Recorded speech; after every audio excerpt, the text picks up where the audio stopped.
anyway. Wow. There's nothing he could do to stop me. As is your right. And we're here, and we're live. Hello. As per usual, at the finale of the podcast, we voted John off. He is gone. Amber is How does this replacing happen him. every time? Amber's replacing Hey, at him. least it's John this time and not Dot. True. Yeah, I mean, realistically, we could just go talk about somebody Hikaru died, but we gotta I can do the fun stuff, get all the things out of the way. So welcome everybody. Last week we talked about doing another week of this, and then figuring out the finale, and then immediately afterwards we went, oh shit, we actually can't do that. We're just gonna do a top 4 finale. So we're doing a top 4 finale. Now if you're new here, like really like new in like the past 3 years, kind of new, you don't know what a top 4 finale looks like, because the only time we've ever done this before involved Kimono Jihin, and that's how old the top 4 finale is. Right. Or me. Correct.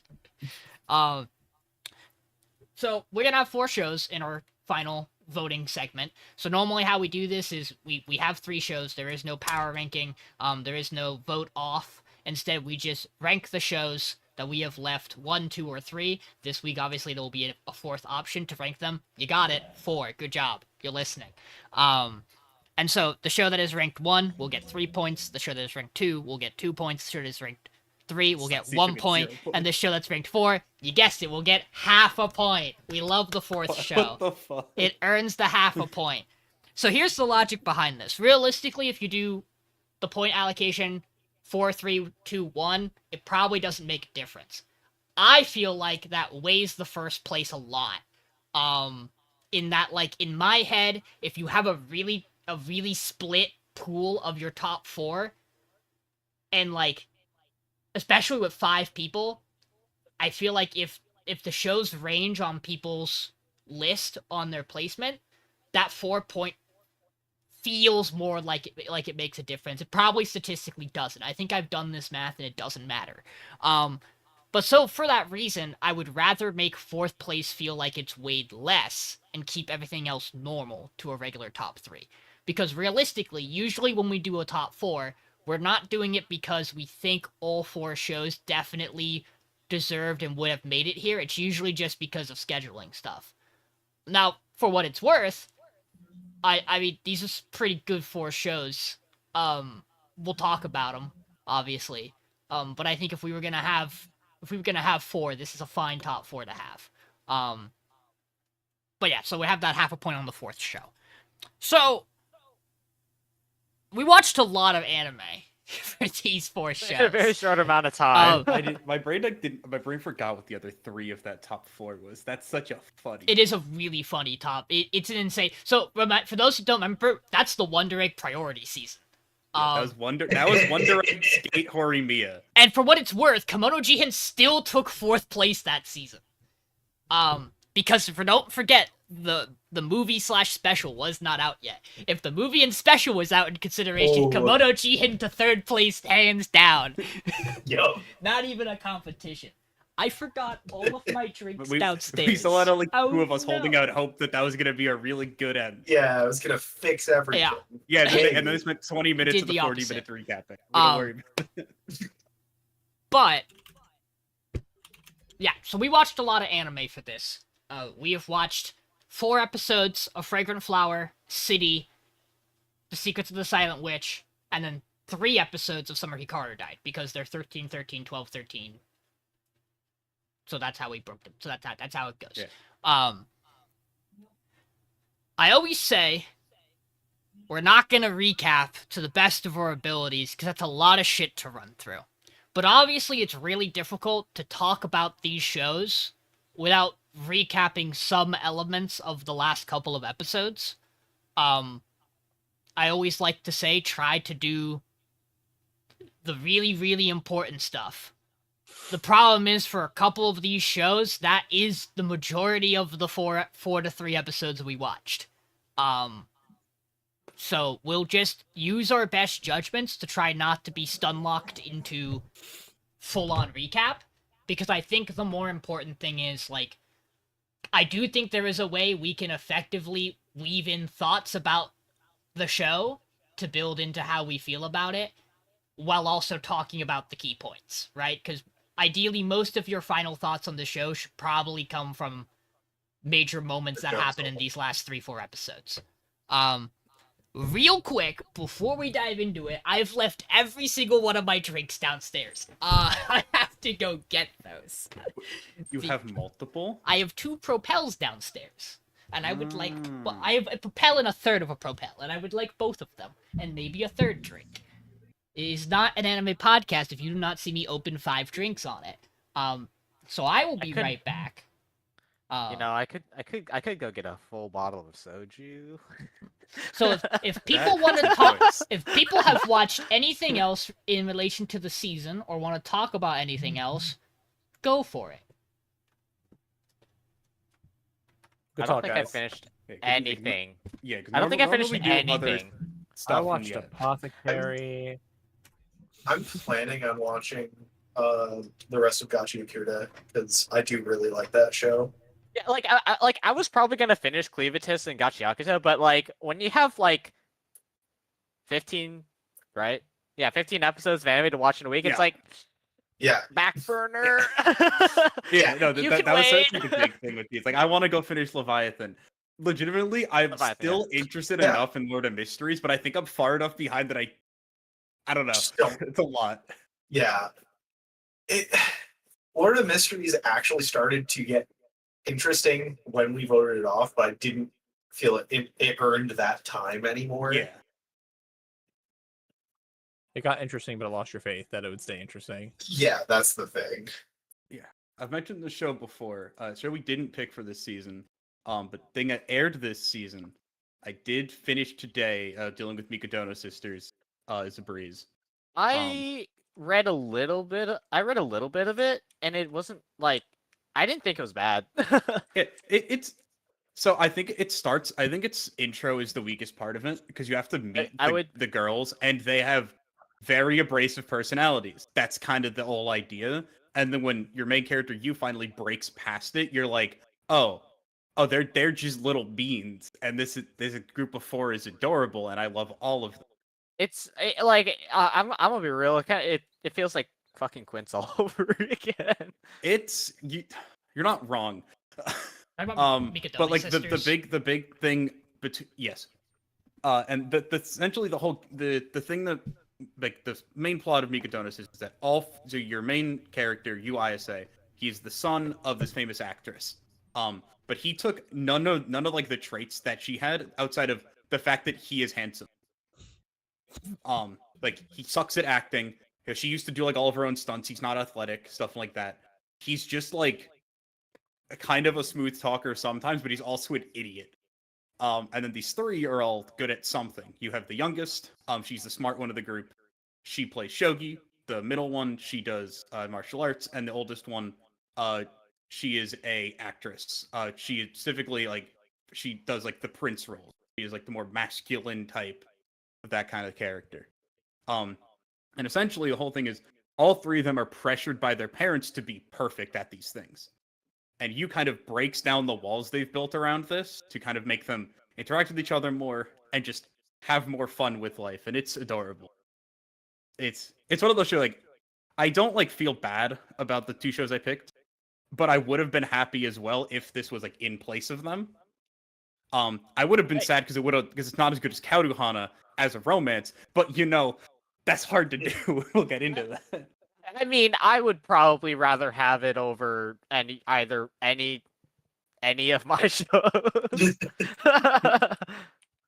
I somebody did really enjoy that. Somebody wasn't gonna be allowed a show in top 4. Okay, it could have been any of us, Austin. Yeah, but also someone could have had a show in the top 6 or 7. I don't fucking know when it. I don't fucking know when Cleveland officially went off. Second pick this season, but Fuck here you you. are, Austin. Fuck you. Third place season on the podcast, and I call out the highest placing romance. Fuck you. Austin, I'm sorry. Look, it's you have now taken on the curse that I had, which is It's you okay, have I'll a good just season and then you lose it at like 6th. Look, Come back though. it's it's fine. I genuinely next season's gonna be a fucking fiesta because like I just don't know where any show like I don't know how I mean I won't even say spoiler, but like I just genuinely don't know how or where any show is going to Nope. place. No idea. Fair. It is way more out there than I could usually predict. And it's okay, Austin. You're gonna have plenty of chances so long as we continue to do this podcast in the next year, because you never know. But if we continue to do this podcast in the next year, you have plenty of chances to ruin my life by picking shows I want to pick. Because next year is like a treasure trove of shit I really like. Because they keep announcing bullshit. I don't think I've done that before. I don't think I have done that yet. But this is your revenge on the podcast in general because we took a beloved from you. I'm not allowed to pull the. I know where he lives. I'm not a. Listen, you could guess where I'm from. You got kind of close. I'm just a Lions draft philosophy man. Best player available. It's that simple, man. Look, I think it's the best player available, and sometimes you hit, and sometimes you miss. All I'm saying is I'm no longer allowed to play the card of you're not allowed to pick this show. Please God, give me this show because I already got that with Tomo-chan, and I kind of got away with it this season with Summer Hikaru died. I don't think anyone passed it to me, but by like pick. But No. If you had passed it up, then I would have taken. Yeah, but I also was if you passed it up, then I was going to take it. Everybody wanted it, but legitimately, we walked into the Tomo-chan season. I said, if you take this show from me, I'm killing somebody. Like it's gonna happen. You legally can't do that with Akane Banashi because I would kill you. Yeah, Michael, we're fighting for it. Michael, you better hope it's in the same fucking season as like Kindergarten Wars or like Marriage Toxin. Like, I'll fight you for them. Yeah. Throw it out there again. If any Which has take you? which had Yeah, for me, I'm fist fighting you in a Denny's parking lot. I heard take. I also think that I'm not saying that I would take it from you, but I also think that I have at least some. Not even rationale, but like I have read it too. Yeah. Well, that's the Akane thing. It's like, yes, Michael put me on Akane, but like that'd be like if Showa Shoten ever gets animated. It's like that's a roulette, dude. We're firing on all cylinders We're for all that fighting one. for that one. that is the biggest fight for first pick that would ever. And then and then somehow it's a bad adaptation. It goes off week 1. That'd be. That'd be insane. I wouldn't. You could definitely have a bad adaptation. You just have people who are bad at acting, and they don't get the performances right for the main two.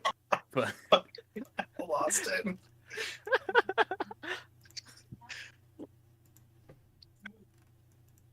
Oh my lord! I'm so glad you have that. That's great.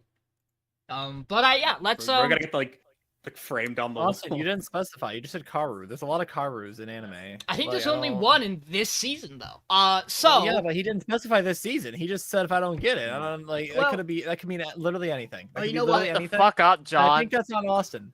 Honestly. It's okay. Like, I'm gonna watching baseball. I'm getting attacked from. I'm gonna feel this way when winter rolls around.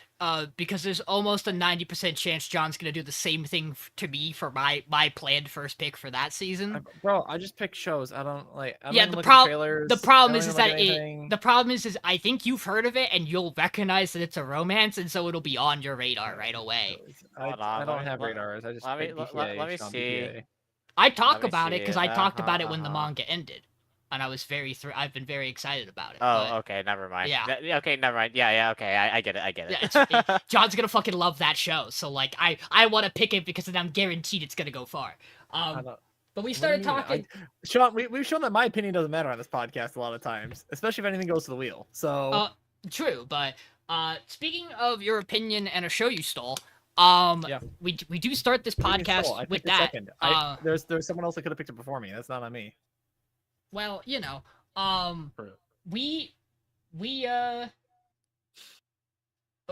gonna spoil this show. We're gonna spoil the shit out of this ending. Spoiler alert. So just of these 13 Spoiler episodes. It's peak.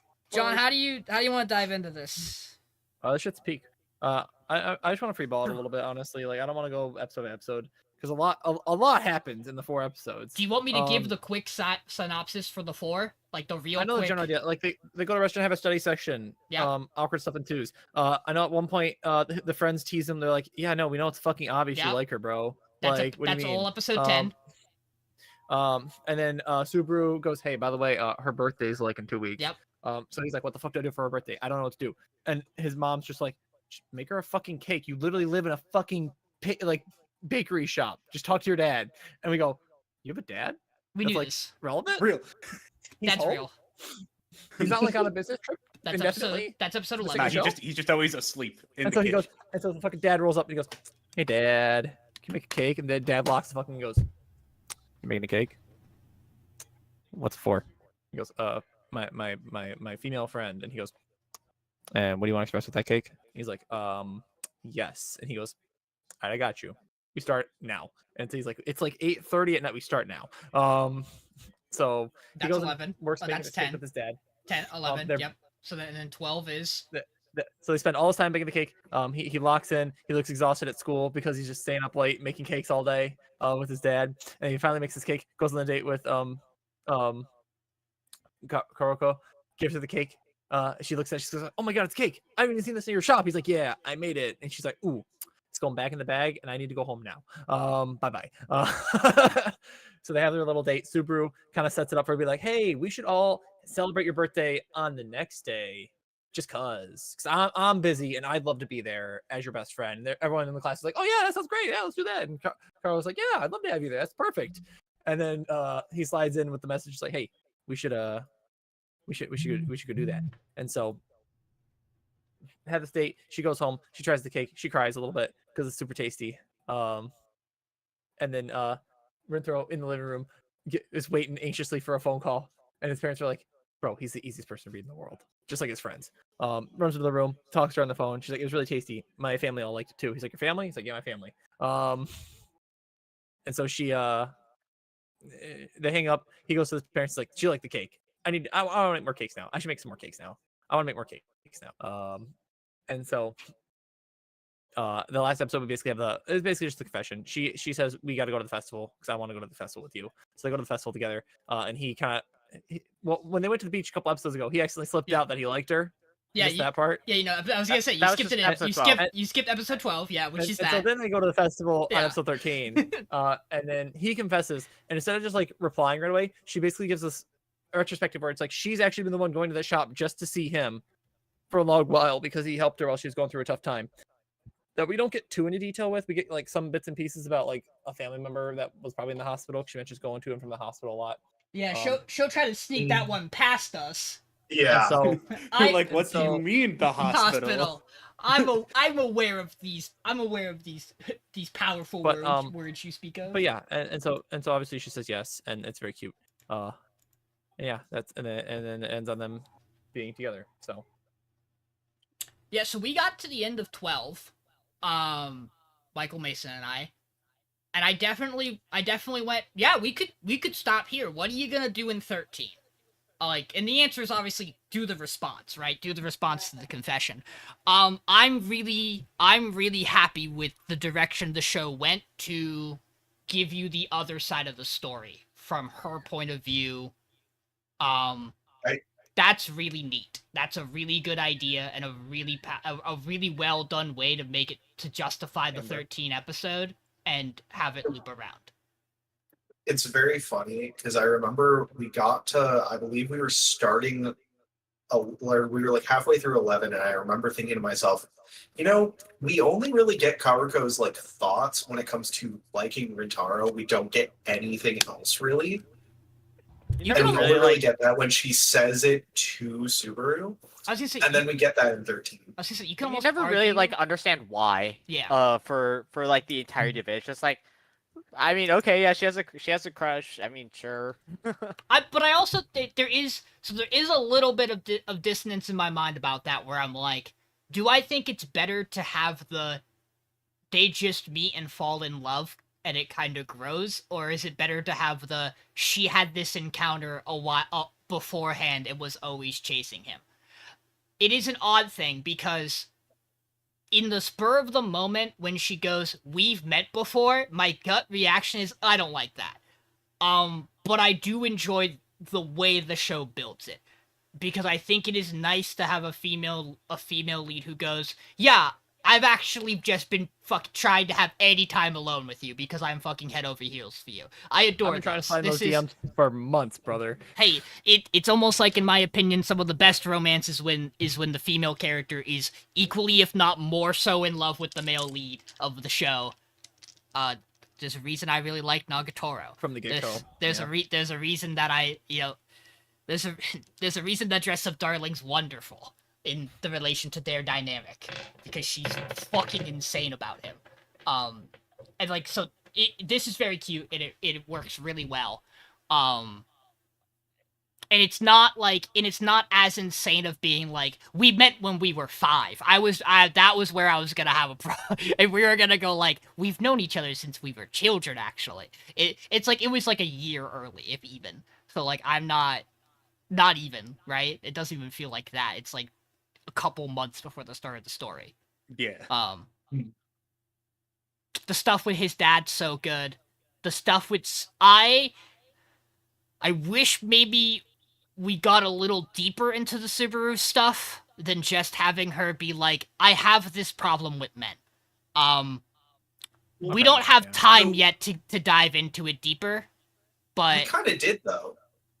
We got into it when they're talking about like why Hoshina doesn't like men in the first place when they're first acclimating her to the group. It's the flashback of her getting bullied by the kids. I don't think that's all it is. I agree, but at least that's and- like Yes. what I'm running on. But that's more what I mean, is like, I very much think if you're going to portray what you're trying to get across with her, there is something deeper here that is much more serious than just childhood bullying by young boys. The right answer obviously is we don't have time for that yet. We'll get to it later, which is totally fine.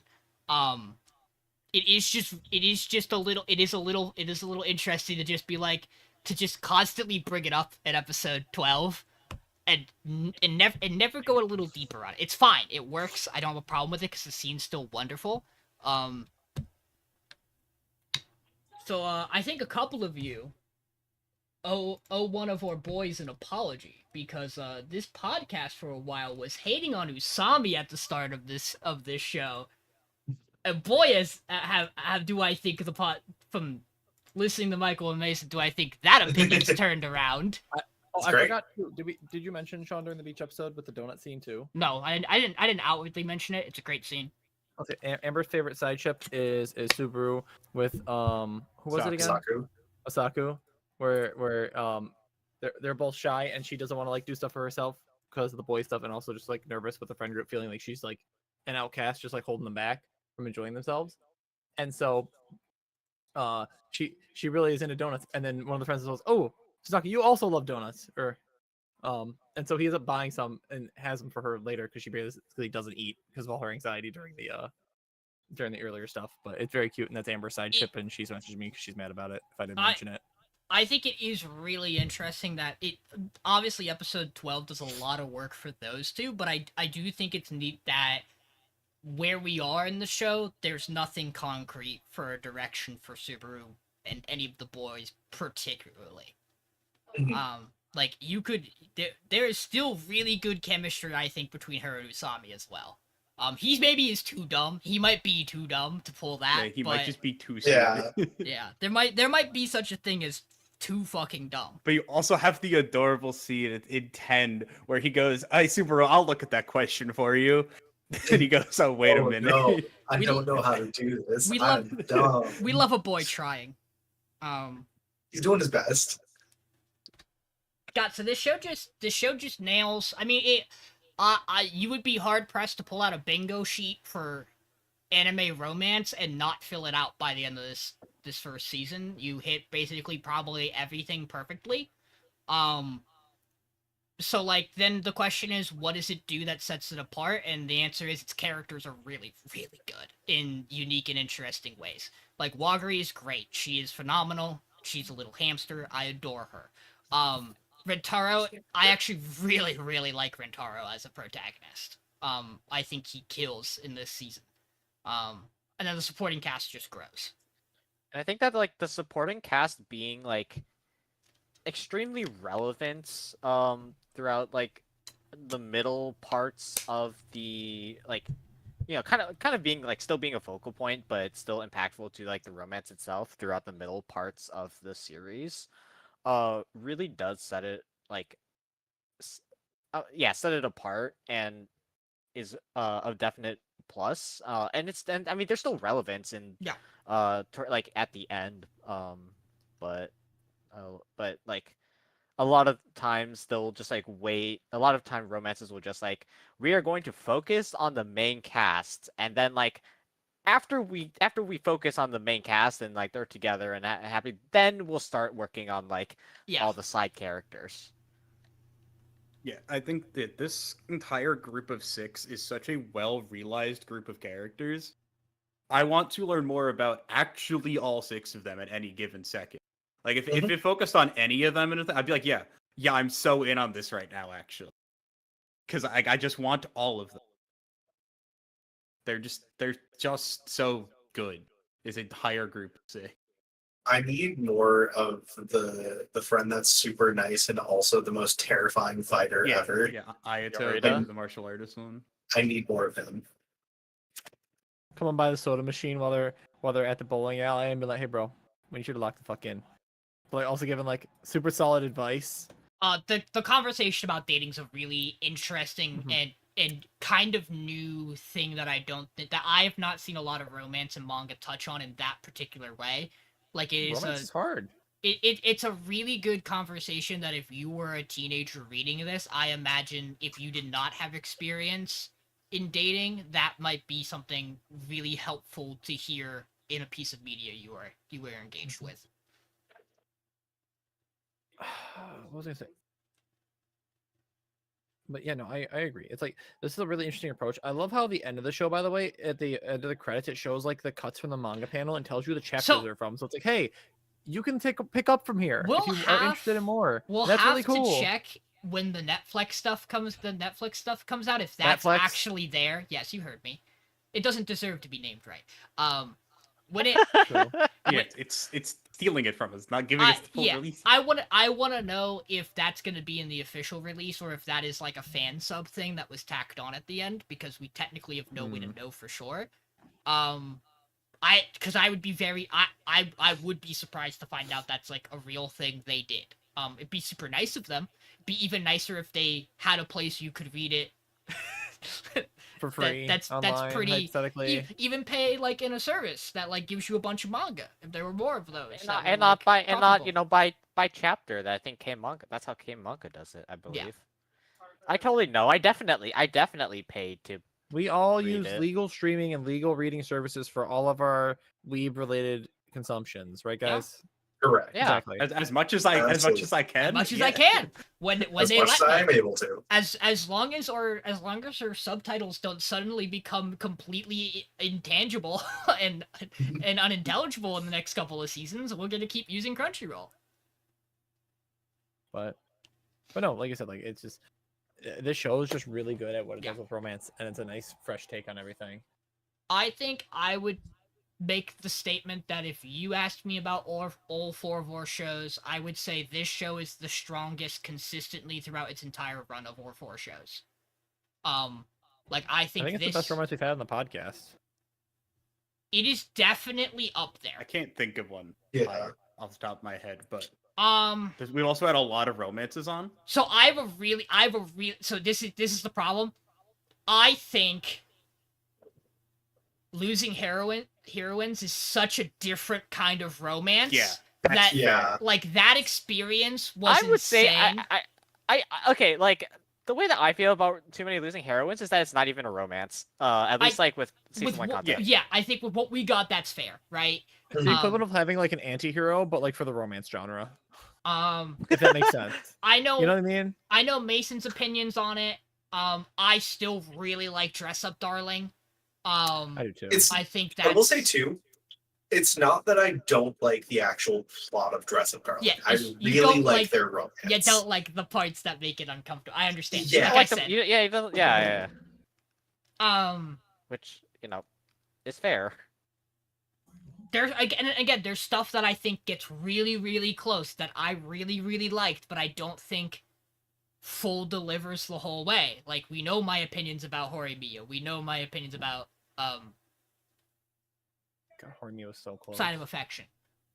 Like, they have very similar. Blue Box was also just a couple seasons ago. That is the problem, isn't it?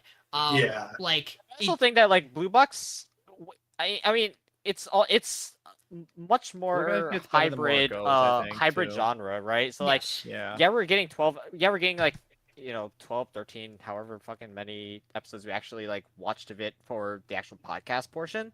But like a good like third to half of it was dedicated to the sports aspect of it, so it's not as complete of a romance as like we're kind of referring to and comparing. And also, like to. you mentioned, it's a 25 episoder, so like Yeah. we haven't gotten to like the pinnacle of it yet, right? Because we had Um, Crush at Work recently. We had Alya. We had Senpai. And Alya's also barely What an around. okay. Like, a lot of these do things in the genre that kind of split them. Hokkaido, obviously Tomo,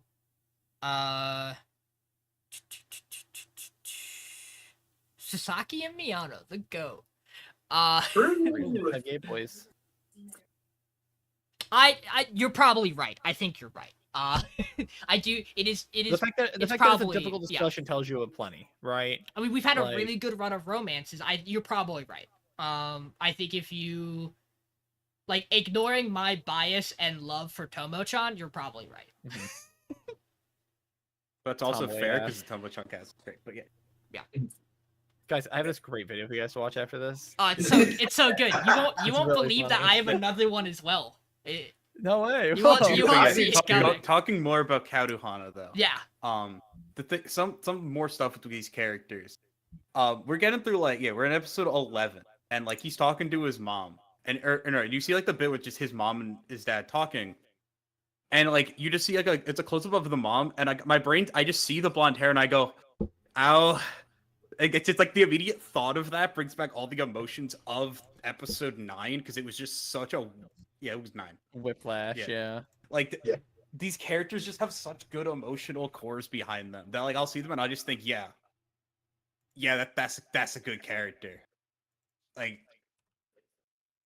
One thing this whole the- cat. One thing I want to say as well, and it's just a really weird niche detail I want to point out.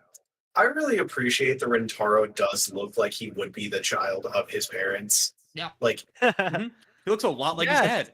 he looks a lot like his dad, but he very He's like his clearly mom. has features like his mom. Like his eyes are his mom's. Yeah. It's really neat details like that. And they that I don't- really and- enjoy. It doesn't feel like the stereotypical we just made your parents look like you but old. They're very distinct character designs on their own that look like they've Mhm. made a child who is their main Exactly. character. That is, I agree. That is very nice. Anyway, I can't wait to read this and like meet Wagiti's family because we learned that her brother's also a big sweets head, eating half of the cake. Leave that for her. It's her cake. That's her Right. present. Fuck. It was a good cake. Yeah, I Hey, know. man. It was Wasn't so his. pretty. That cake was so cute. A lot of strawberry in that cake. Mhm. lot of I fruit. want strawberry. Strawberry. I got strawberry. Strawberry. I love when a bit that's not from the podcast seeps its way in, It's such a ingrains into stupid- the ingrains. See, into Sean, the you don't brain. understand. that bit comes up way too. Anytime the word strawberry is said, it plays in my head. You're welcome. Strawberry. That's my fault. Oh man, Celeste must be rough for you. Okay, sadly, again, Celeste at least it didn't happen there. Like I was in a call, someone says the word strawberry, and I gotta go. I want strawberry. It just play. You hear it. You hear it in your head. He delivers the line so well.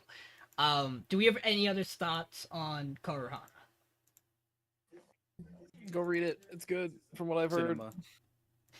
You're not allowed Cinema. to say that. Oh. Austin, What? go ahead.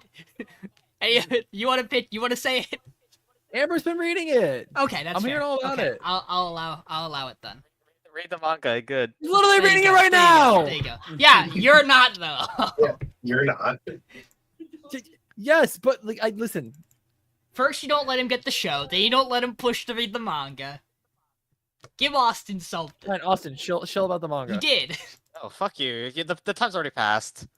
You ruined my That's what I fucking flow. thought. And you know, Sorry, you're right. and I'll you- talk about my show instead, Austin. and you know what, John? We're so tired of you. Get Amber over here. No. You're gonna talk about the Summer Hikaru died with me? Yeah, sure. Okay. So, man, am I glad I don't have to do a recap of 3 episodes for this show. Cause, oh boy. For me, Before, Sean, you get really out. should though. So if you want, No, go ahead. you have somebody with notes right behind you.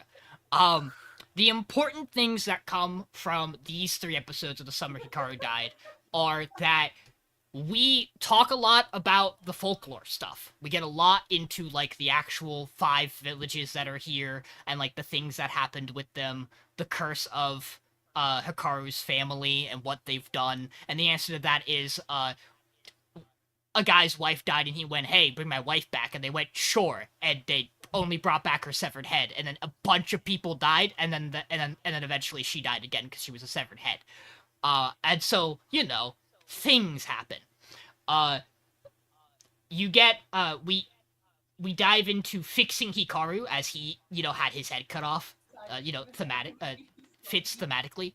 And since he's back, things are not going great. He loses control a lot more. He loses like the part of him that seems to be Hikaru, or at least tied into Hikaru. And he continually almost kills Yoshiki a couple of times in these 3 episodes. Which we start to see Yoshiki and Hikaru both kind of move in different directions in terms of what their final objective is here.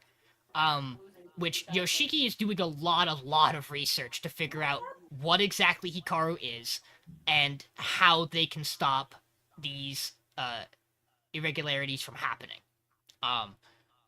And something that I think is really interesting is it almost feels like by the end of episode 12, that Yoshiki's family is actually getting better because of the actions Yoshiki is taking to try to learn about the new Hikaru.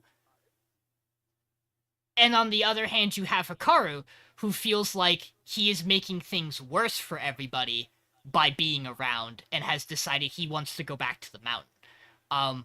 And so just like Yoshiki did a couple of episodes ago, he decides he's gonna give one more big send-off kind of day to Yoshiki. And they wind up going to the beach. And they talk it out, bro, dude. They talk it out at that beach. And you have probably the moment of the season for Yoshiki where he is battling his internal demons and is essentially going, okay, everything I've done, I've been doing for me. I should just be honest about that. We also do get a really, really good scene with Hikaru and I'm gonna get her name, Asako. We get a second scene with them that I think is also really good. I think the show does a tremendously good job bringing back a lot of the things that it's built up over the course of these 12 episodes and making you remember a lot of the core moments that stand out. And starting to really tie the pieces of some of the mystery together. I would argue that none of our 4 shows properly give you like a full ending to all the things going on in them. So I think Summer Hikaru Died choosing to close out its season with resolving the tension between Hikaru and Yoshiki is a really, really good choice, given that you were never gonna finish the entire story, clearly. There's a lot of small stuff I want to talk about, but we'll open the door largely for everybody. Talk with him and Ayako, is her name? Asako? Asako. The fact that talk essentially boils down to because she ended up catching Hikaru doing something in a hallway, doing fucking demon shit in the hallway. She finally like is like, yeah, I have a pure confirmation you are not Hikaru and he is dead. And he goes, yeah. And then the entire thing boils down to she's mourning the loss of a friend. This is what would have happened had he actually died proper. So this is just a delayed mourning the death of him. And she is just, God, that entire, it's so fucking. It is also framed in a way where you don't know how it's going to play out. They do a really good job of obscuring Hikaru's face for the first portion of it, so you don't know because these last couple episodes really push the idea of the more the red is in his eyes, the less he is in control, the more it is the monster. Like his eyes are very much your tell of what state of like consciousness he is in, and so using the curtain to block that for the beginning of the scene, and keeping it very tense until Hikaru actually like starts to talk to her, I think makes that scene incredible. Also, the bit of him moving across the room and you not knowing what he's about to do. God, this show just uses tension so fucking well. Like, I don't think I've seen a show do just raw like Stanley Kubrick tension before like this. The last show that makes me feel like this is Stuff in Sunny Boy. To a degree, right? Like, you're making directional decisions. Like, the direction in this show is incredible.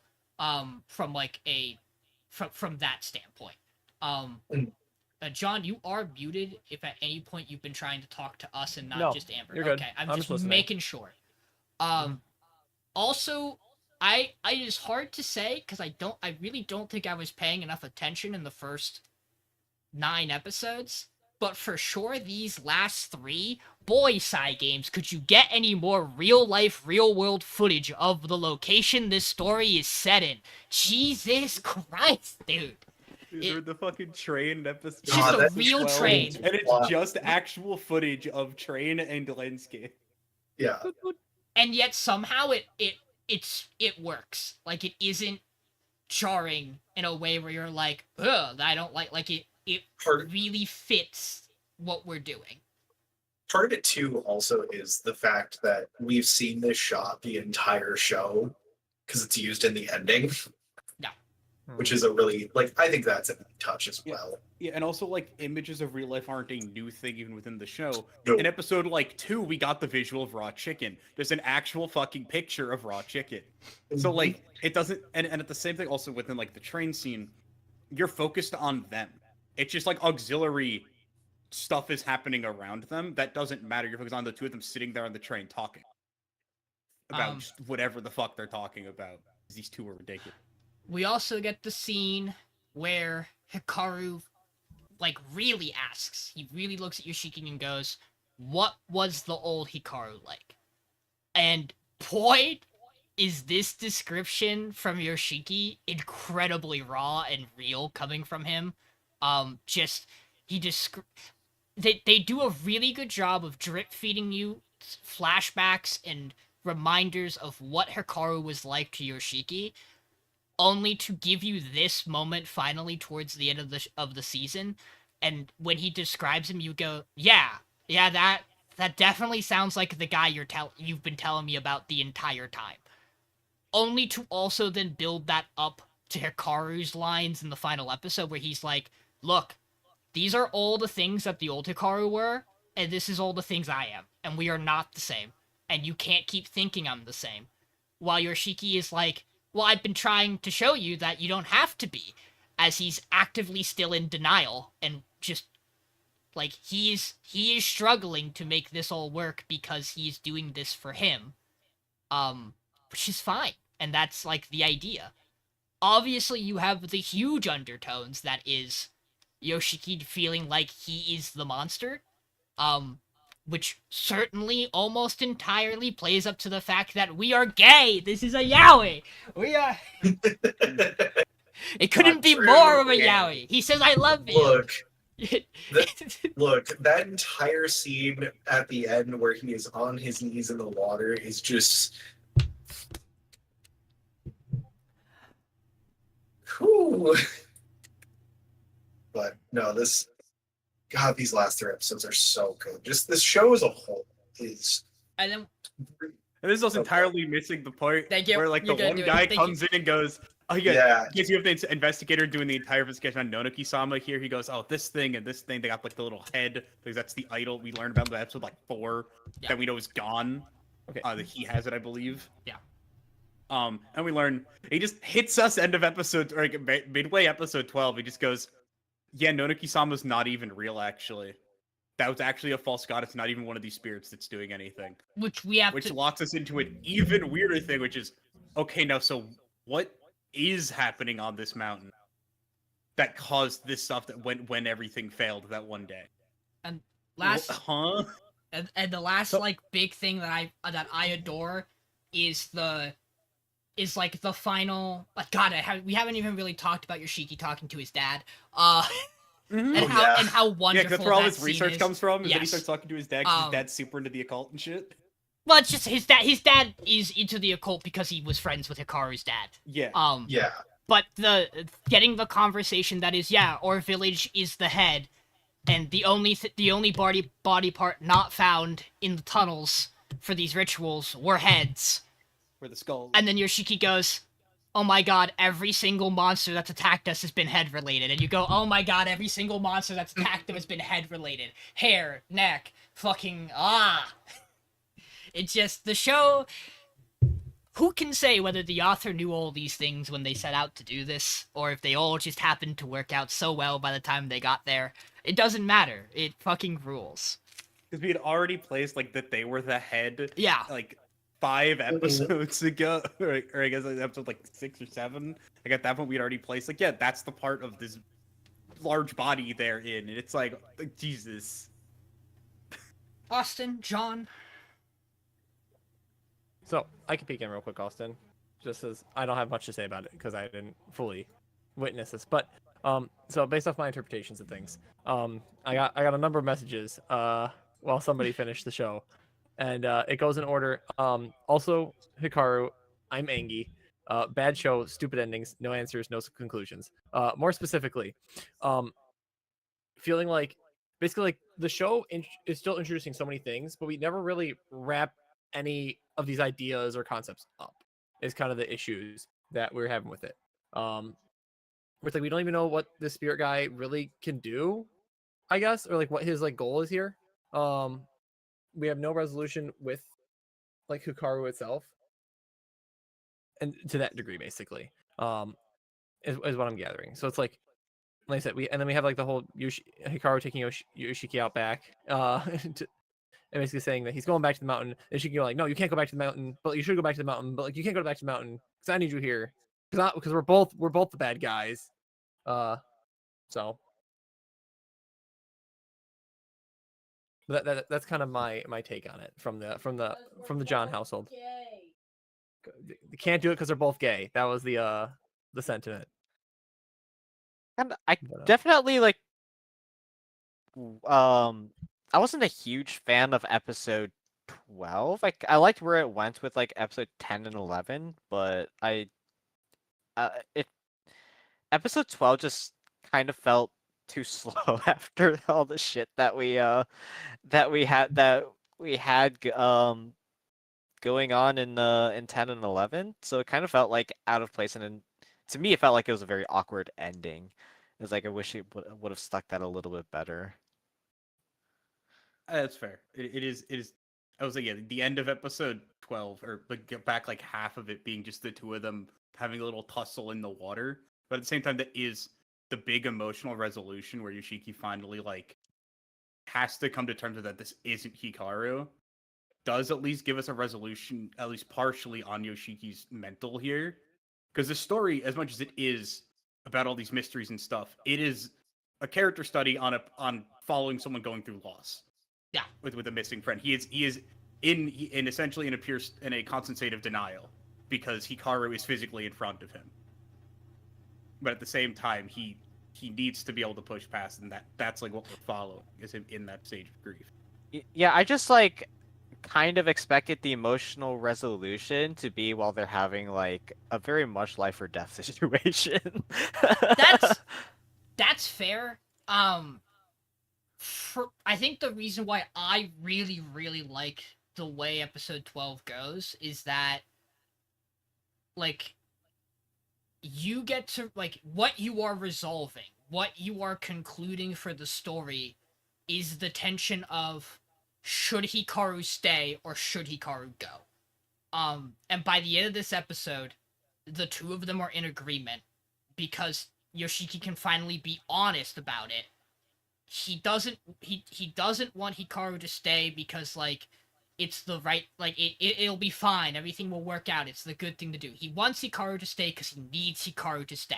He needs this person for him to keep going because he's not over it and he's being selfish, and and, like, as long as, like, as now that it is out in the air and open, Hikaru can go, okay, so you're not, because, like, we as the viewer know by probably the halfway point that Yoshiki does not necessarily, or at least, like, puts on an act to himself that when he looks at this Hikaru, he sees the monster, he doesn't see the original Hikaru, right? Like, he has been talking about not letting him go back to the mountain because he doesn't want to isolate him, he wants to give him a good life, he thinks he at least deserves something. Hikaru doesn't see that. He never gets any of that himself. All he sees is that Yoshiki is, like, here and fucking going through it. And so he comes to the conclusion, especially after his conversation with Asako, that the right thing to do for everybody is for him to go back to the mountain, especially for Yoshiki. And so that core resolution is Hikaru finding out from Yoshiki finally, no. I want you, the monster, to stay here. It's not that I'm trying to hold on to the old Hikaru. Your solution isn't a solution that works. And what that's gonna let the next part of the story do is just go full in on the rest of the mystery, of the folklore, of all the other shit going on, because now you've broken that wall between the two of them. And now you can get into the rest of it. And I really, really like that from a conclusion point for the season. I also think we do get a couple of other things that, like, point us in a direction of, like, where we're going. And it's, like, this idea of you have, Yamato? That the Tanaka. investigator's name is Tanaka. The investigator, yeah.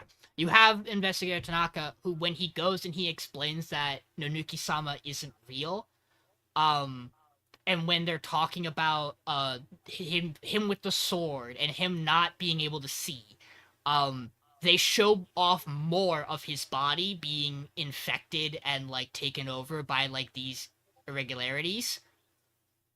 And, like, to me, that is pushing us towards he's here to get whatever Nonuki-sama is.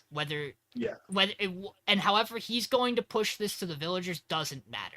Like, he is here to, like, he's clearly been searching for whatever this kind of thing is, and wants it for whatever his own personal agenda is. Because we know he's not acting in line with what his company and, like, job wants him to do. He's not filing his reports. He's not keeping up with them. And we also introduce, like, the other person who's tied to him in the company because they show up at the older woman's door. The story is still building things to the much larger conclusion, which I do agree can make these last couple episodes feel very, very fast paced and packed, and could detract from the ending. I totally get that.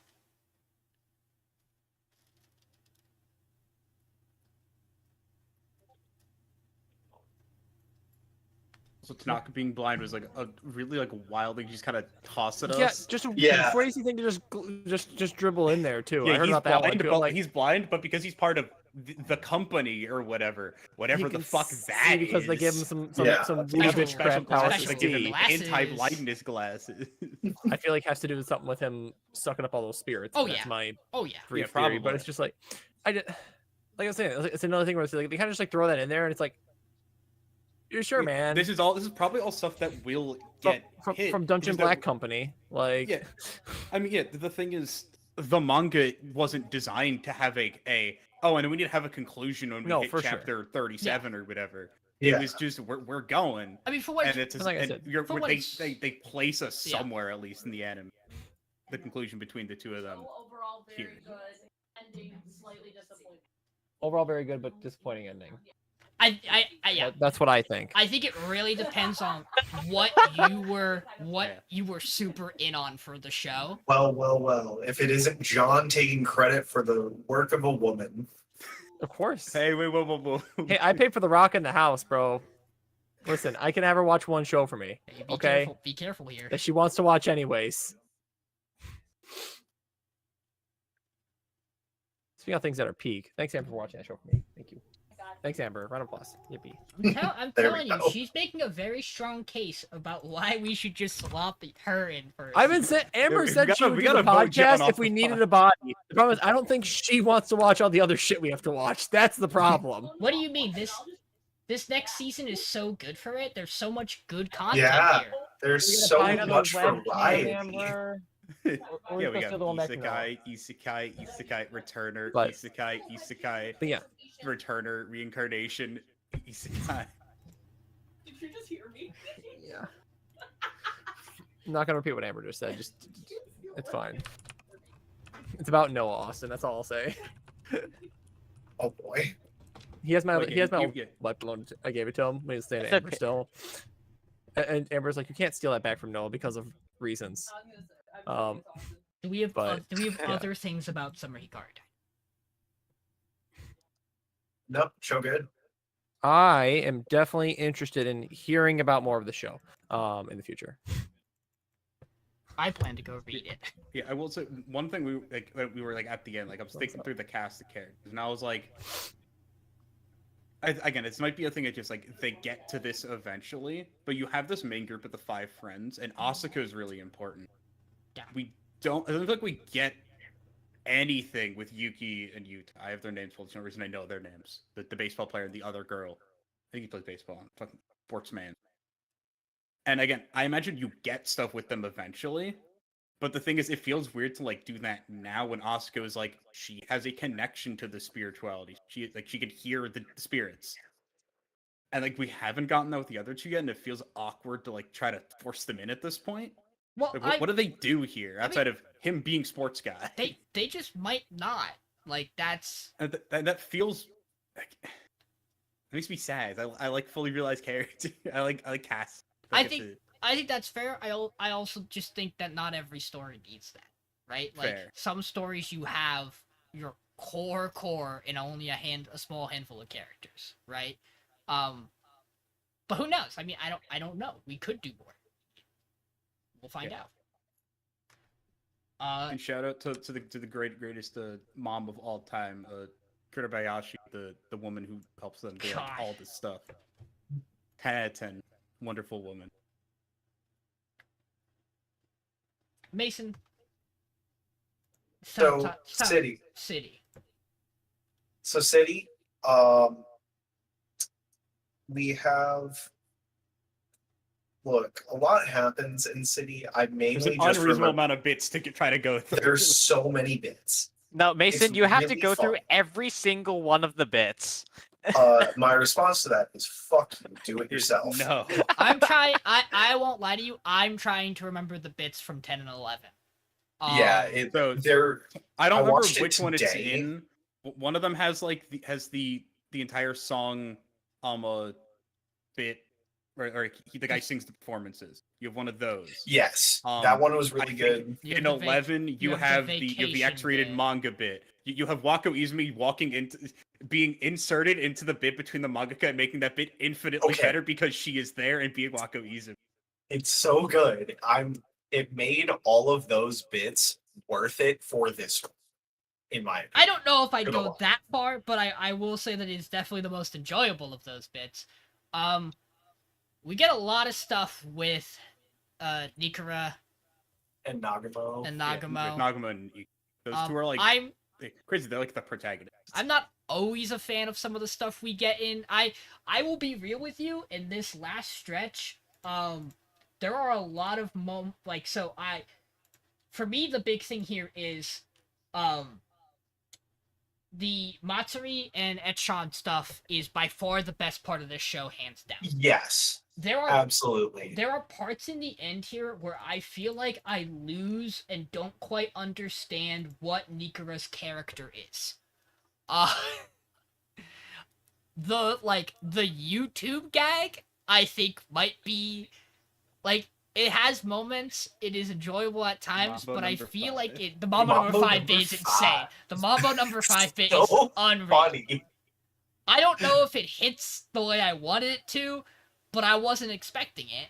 But like I feel like you had the race in episode 9, and I feel like you lose a bit of the character I felt like they were building for Nikura by kind of just letting her go hog wild in these last couple of episodes.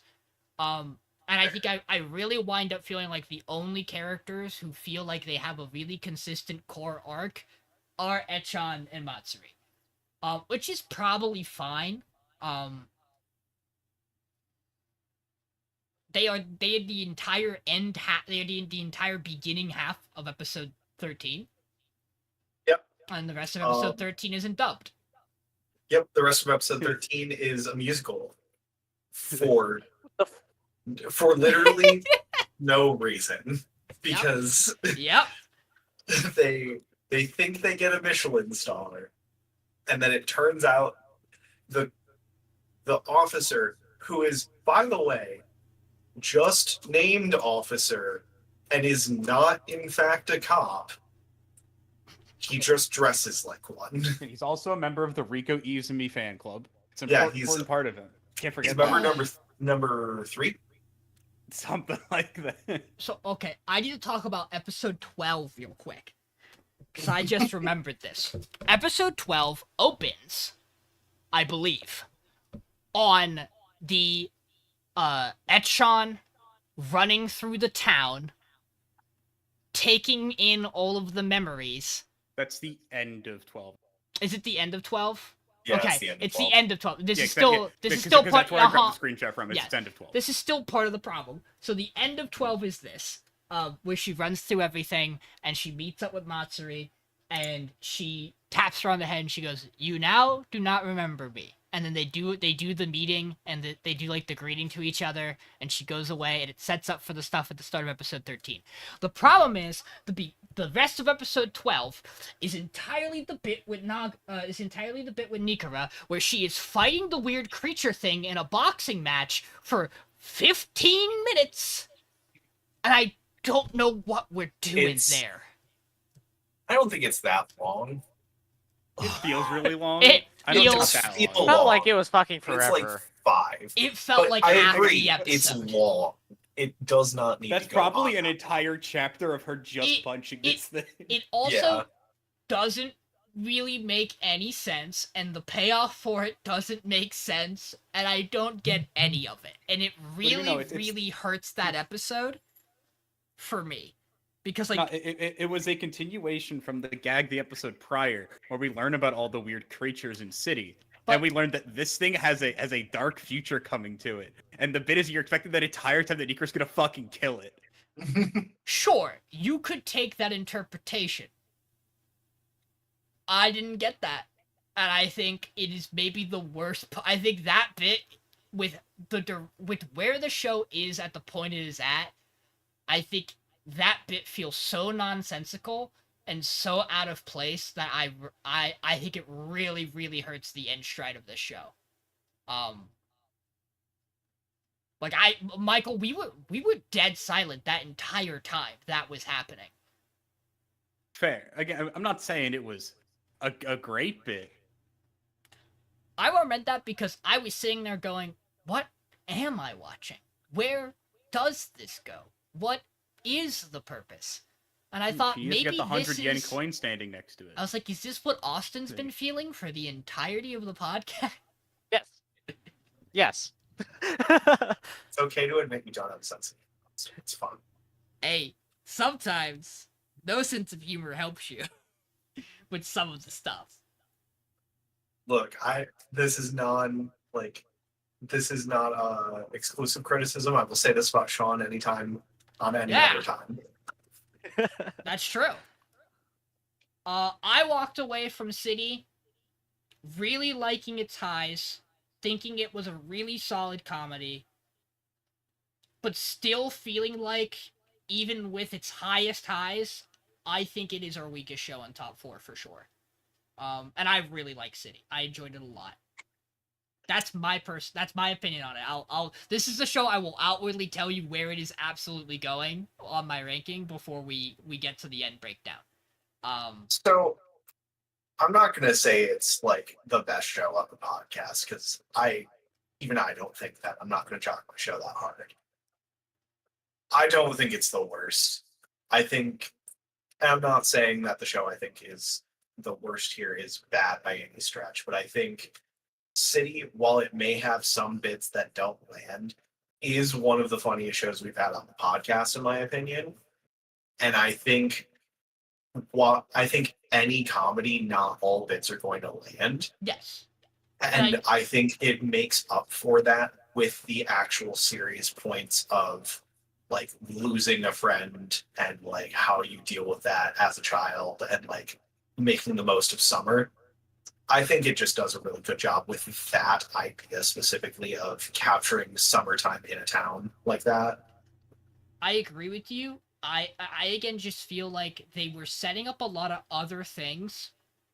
And this is by far the show that's most difficult to tell if this is like a flat end to the manga or if there's a lot more, because I think it's unclear even in its own ending on what it is.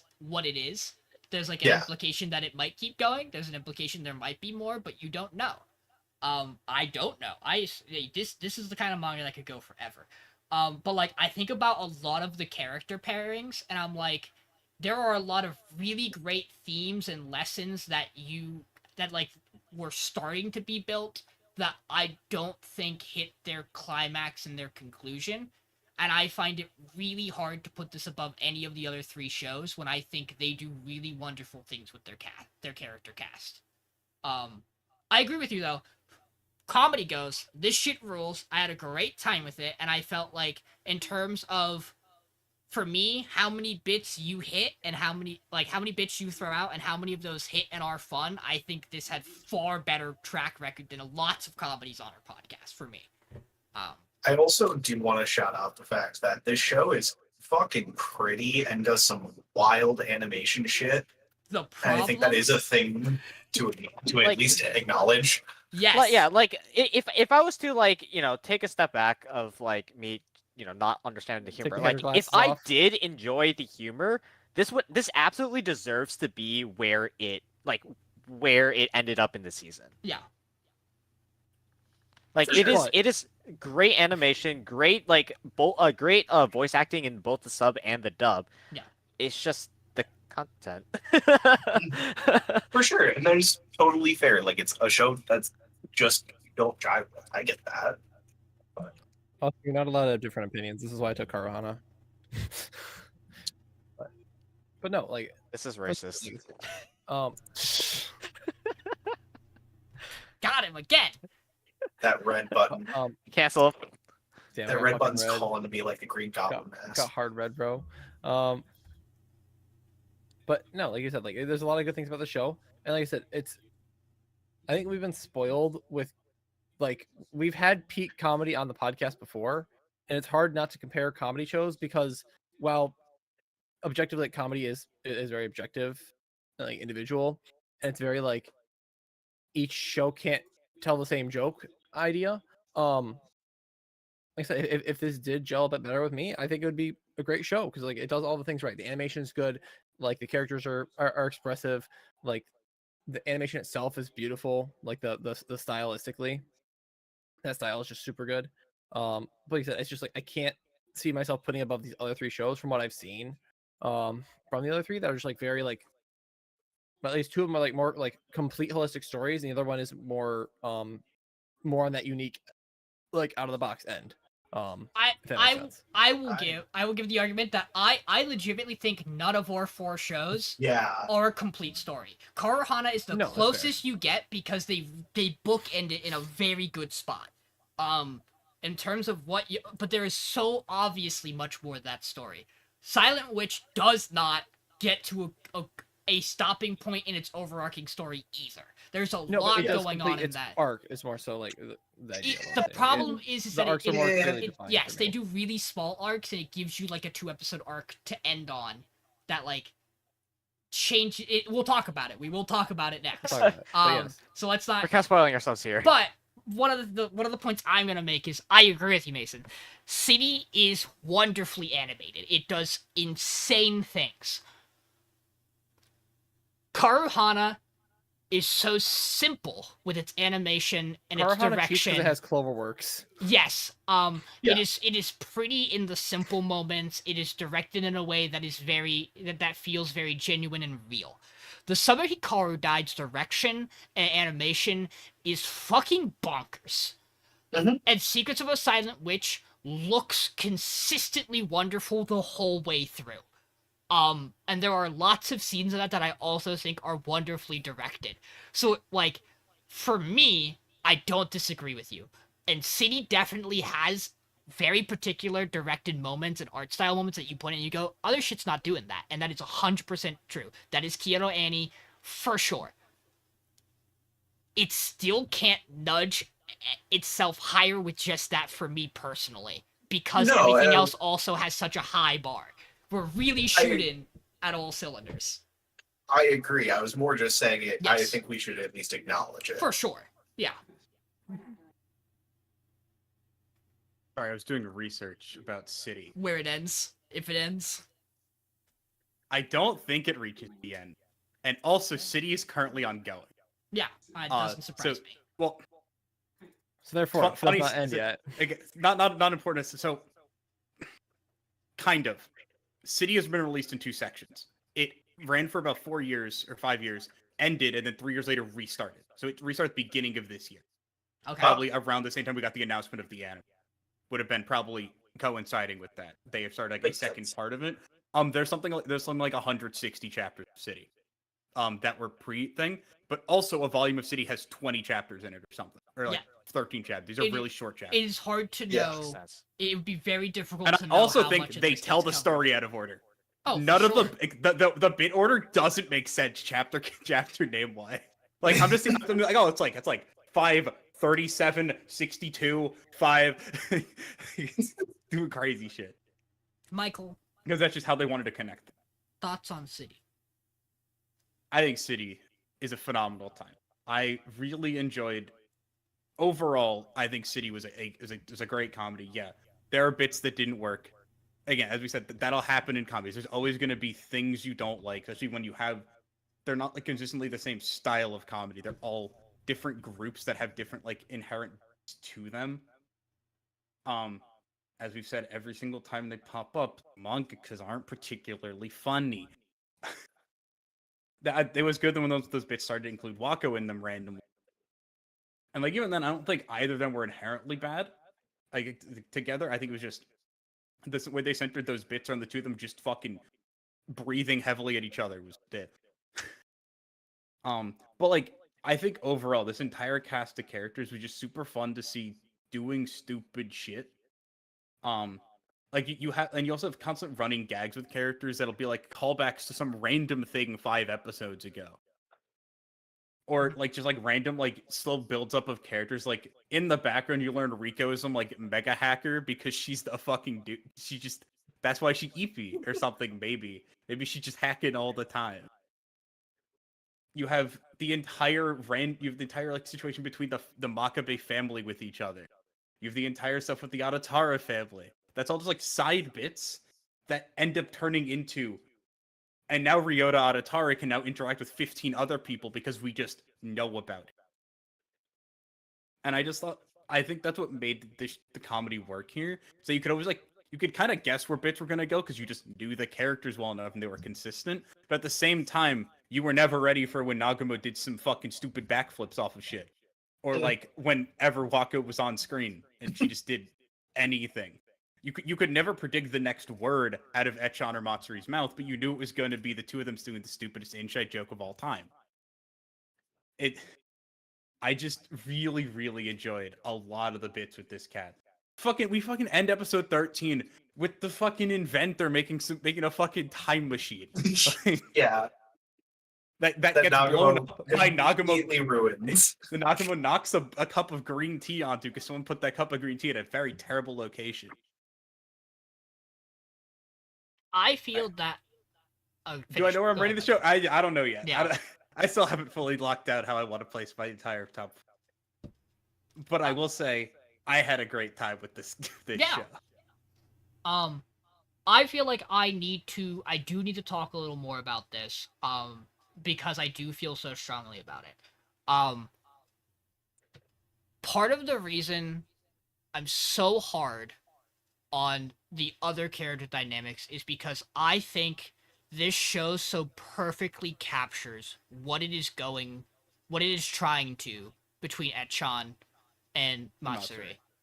I truly do not think I've ever seen a better portrayal of childhood imagination and wonder and capturing what it is like to be that kid with your one best friend who you don't have who you are such good friends that you can make anything fun, that you can find activity in anything, that your imagination is literally boundless, and then to move away and lose that and do the build up to that and go through what that is like to experience it and how you are trying to move forward with it.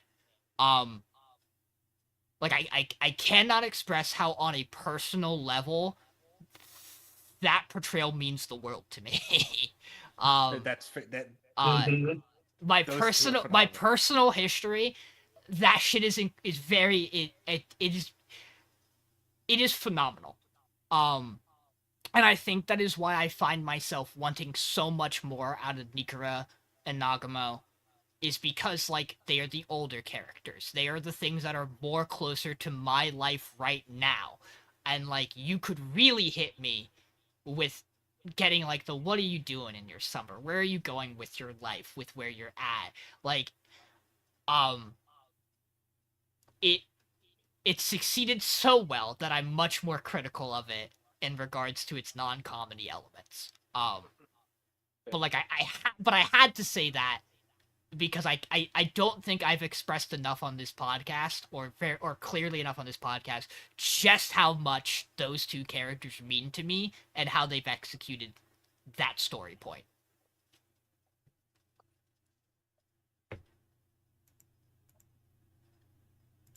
Yeah, I get it. I could Especially write a because of fucking the thesis on setup we get in the race between Nikura and Nagamo. Yes. With Nikura going, Nagamo, you've lost your drive, you've lost your fire.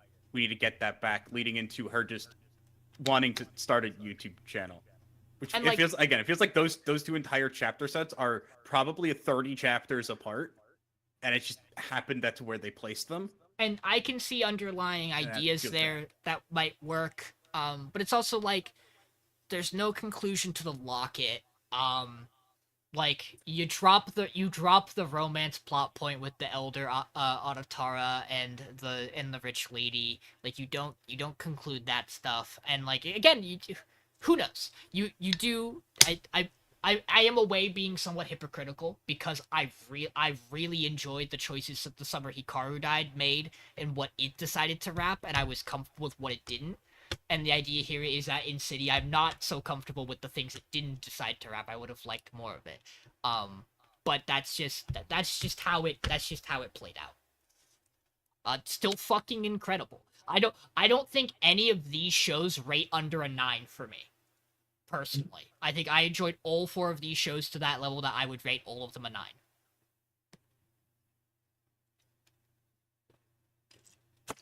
It's just I might rate 2 of them a little higher on the 9 scale.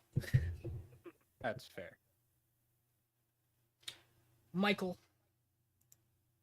The Secrets of the Silent. So this final batch of 4 episodes splits pretty cleanly into 2 arcs. Yeah. Episodes 10 and 11 covering a chess tournament, where Monica is chosen as like kind of the vanguard of their team. She is the first player. The way the chess tournament works, essentially, every school has a team of 3, and it seems like it's like, okay, you have first versus first, second versus second, third versus third, best 2 out of 3 for the school. And she is chosen as the lead for her school because she is crack, one could say. We meet a third member of this chess group because we already had another member. Elliot. Yeah, we had Elliot, and we meet a third one. I don't remember his name. That's fine. I have no idea. He is quite the character. Flamboyant would be a light term to describe this character. He's a musical theater kid. Yeah, he's a fun guy though. Derogatory. he- He's a musical theater kid. Yeah, he is the captain of the club. But yeah, and she's placed as the leader, and they're like, okay, we're gonna go to this tournament, gonna go play. And do we get the flashback before this point? Yeah. So yeah, because I want to say this, like, we also get a bit here. We see a flashback of Monica when she was first in school, learned to be a mage. And we see she had a friend named Bernie. Bernie was also trying to be one of the 7 sages, and they have a major falling out when Monica is chosen to be one of the 7 sages. Because he feels like, because she had been going to him constantly for help with studies because she had issues with them. And Bernie was really smart. He was really good at everything he was doing. Monica just had that extra, actually X factor, and kind of in his head stole the spot in the 7 sages, and he is pissed because of it. And they have a really big falling out from this. And then so we get to the we go back to chess tournament, and Monica's kind of sitting there like, oh yeah, it's a chess tournament. It's going to be against the university and Minerva, which we have not heard these other school names before. But Monica immediately has a reaction to hearing these, and we learn that Bernie is now at Minerva. They were always at Minerva. Minerva's Were always they? been the school. I Yes. forgot. Yeah, wait, it was always Because Minerva. we know this because of That's the where she was before she yeah, became a sage. we know this because of the Yeah. teacher who came over from Minerva. Yeah. Um, Yeah, essentially, hearing Minerva, because she had been there, immediately sets off the alarm in her head. 1, there's people that could recognize her from there, and 2, specifically Bernie, because I assume she would know Bernie played chess, because they were that good of friends in the past. She would know that kind of thing.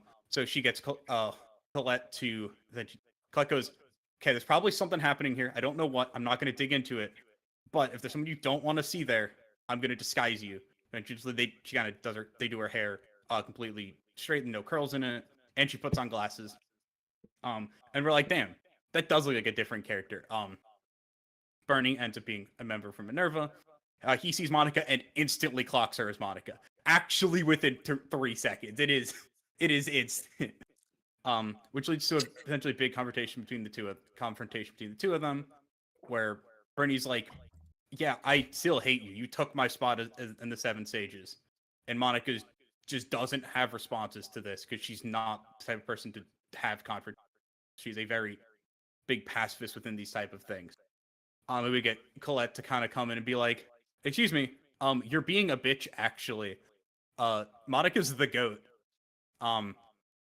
We get a bit between the two, and then we learned that the teacher for Minerva here, who sounds like their instructor for the chess club, is not actually that person. It's someone doing magecraft to kind of disguise themselves. Bernie confronts them, almost dies. Monica comes in and saves him, and essentially from the Bernie kind of gets a connection. He's like, okay, maybe she isn't trying to steal someone's thunder. She's just trying her best. Kind of is how this ends up resolving. Because Monica ends just going, I might be losing my spot here. And he goes, no, I'm not gonna rat you out, because that's a mean thing to do. And we kind of just get a little bit of a conclusion between the two of them. Bernie's notably less mad, still probably a little piss baby about it, but because once a piss baby, always a piss baby. The second half of episodes is gonna be much shorter on this one, because I spent way too long about the last 2. Is essentially a date between Monica and Felix. Monica goes to a festival where everyone dresses as animals and has little bells to kind of ring in spirits that kind of guide them back. is the idea. Is like there's an event where spirits like go, and you gotta guide them back in. Then you're making noise to give them a place to go to. I don't remember the whole like reason she said. She's probably just here to protect Felix. Is the original reason she's placed It's there? so it's because Oh, for the Starseer Witch bullshit. Yeah, the Starseer Witch wants her there to help watch the ancient magical artifact. Yeah, which immediately gets stolen. Not stolen. They make a point of that. Well, yeah. But this mainly leads into so she's there. Felix is also there in disguise. He's going by Ike throughout this entire segment. We get a lot of cute moments between the two of them. We learn that they are both dorks. Actually, it's not just Monica. Felix is the second Prince Felix is also the biggest dork of all time. We end part of episode 13 is the two of them going back to a room to read books together because they are nerds and we love them. We also get a segment where this magical artifact ends up in the hands of someone. Essentially, Starseer Witch essentially wants to see, can Monica deal with this? Monica deals with this magical artifacts are things that have minds of their own. There's a spirit within them or something like that. This one is essentially a like wristband thing. It'll grab onto a man and go, "You're mine now, he he he," and then try to whisk them away. And Monica goes, stop. That has to stop this, which she ends up dealing with by essentially doing mind manipulation on the artifact to go, stop. We get cute moments between her and Felix, sick animation moments of her doing Magecraft bullshit. Yeah. Great times. Monica is a great character. She's adorable. She has really good emotional stuff. The stuff with her with Bernie is great. Every moment between the two of them there's so much good dramatic tension between the two of them. It's phenomenal. I love that. I'm kind of wondering like how far like into the light novels like this And like it's the the question. first season get, because like There's not a lot of the manga usually out. yeah, because usually you see like around 3 maybe 4 episodes to a light novel, but like with how concise each storyline has been, it's felt like at least the later two have definitely been like 2 episodes to finish like the light novel. And I'm sure that the light novels probably go into like way more depth into you know, the events that happen. But I thought that it was like it felt a little bit fast. Yes. These Yeah. last For two sure. in particular. Especially because I feel like you lose out on. I think this is maybe a critique you could give to the whole show, not just even these last two. Sometimes I think your twists and your turns for your major antagonist of the arc really sneaks up on you in a way that does not always feel good.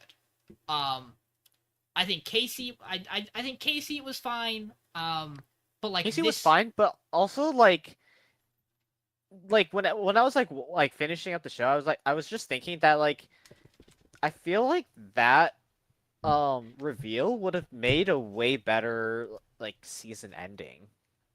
Yeah, more time. Again, the more Yeah. time with Yeah. her. But I think I think it's that there's this odd disconnect sometimes with how this story is told, with like what character dynamics you're focusing on from Monica. Where like the first half of this is really Cyril focused, and the back half is really Felix focused.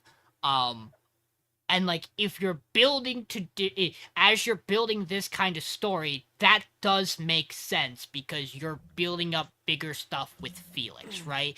At some point you are going to leave the school setting probably, and you're going to be more on the political side of things with Felix, I imagine.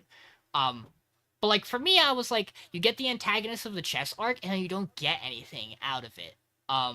Yeah, we don't have any results of it yet, right? Yeah. But the trade-off is what you're actually supposed to be taking away is the dynamic between Monica and Bernie. Felix. Bernie, Oh, yeah, Bernie. for the chess arc. Yep. Which We're I think taking is credit which I for the think is fall, I guess. I think is fine. Because you are right now. I think the story is more focused on Monica than it is on the actual really in-depth parts of the politics and the assassinations and the like. At some point, I'm sure you're gonna dive more into that. So I don't dislike it. It's just sometimes I felt like, wow, we hit that real fast. It came a little out of left field, and we're not doing anything with it. Okay, moving on. I also think I did again. It's fine because I'm sure it's gonna dive into it later. Not getting more for me about Monica and her father is definitely like that is the thing I definitely want the most of right now is to understand that dynamic.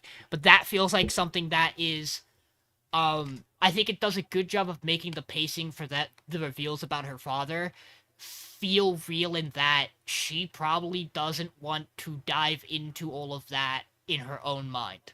Like you are getting the bits she wants you to know about because it's the stuff that comes up as she's going through her day by day, right? So like when you have the moment that'll really launch us back to understand it all, you will have the moment that really launches you back to understand it all. And it's like you said, I agree though. Like we do need to know more about the spooky numbers man, as I call him. Yes, who I believe is voiced by Damian Haas in the dub. Yeah, I believe so. Mason, what do the numbers mean? God damn it, John.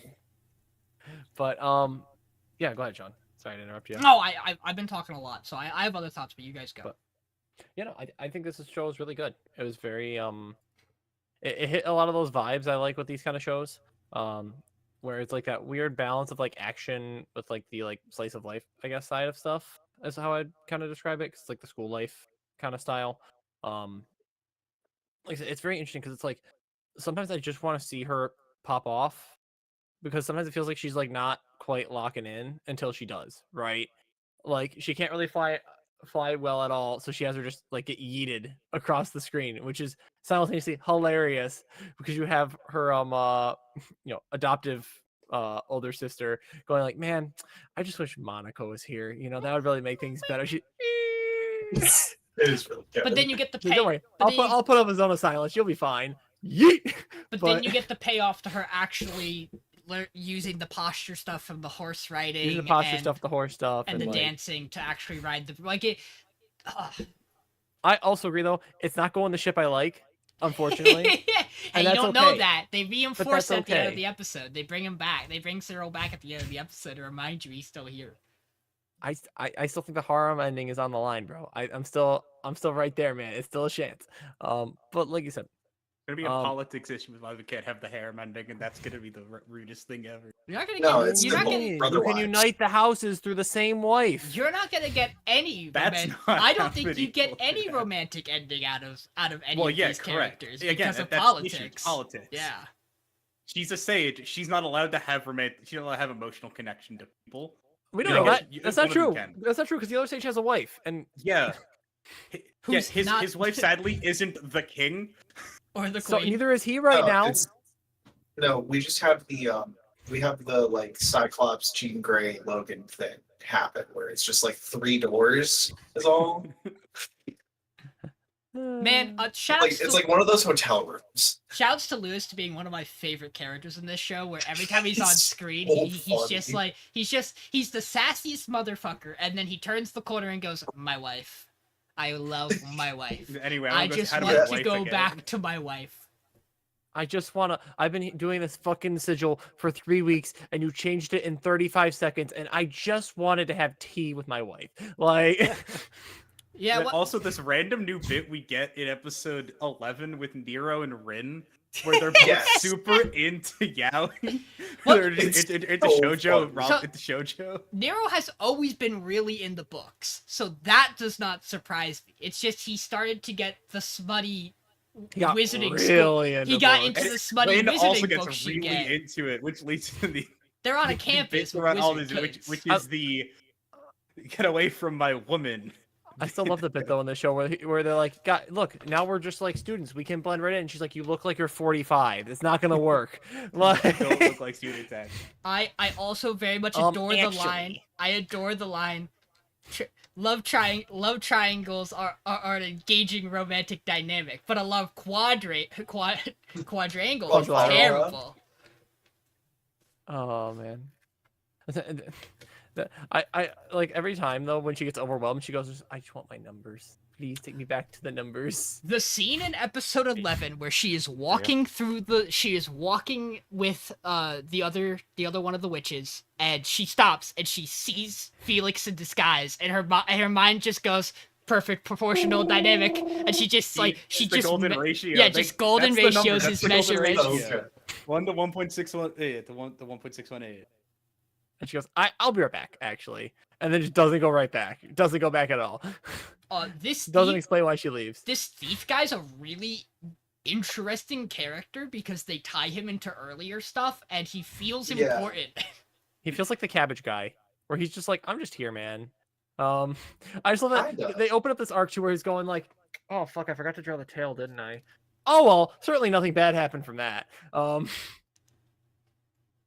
Just a- way that could possibly be the Just reason. a guy out here committing crimes that aren't really crimes. You know, if I sell counterfeits cheap enough, it's not really crime. Also, the fact we have to reveal that he got basically like baited into stealing it for free, Yeah. because the other mage is like, "This will be fun." Yeah, she's fucking cooking stuff.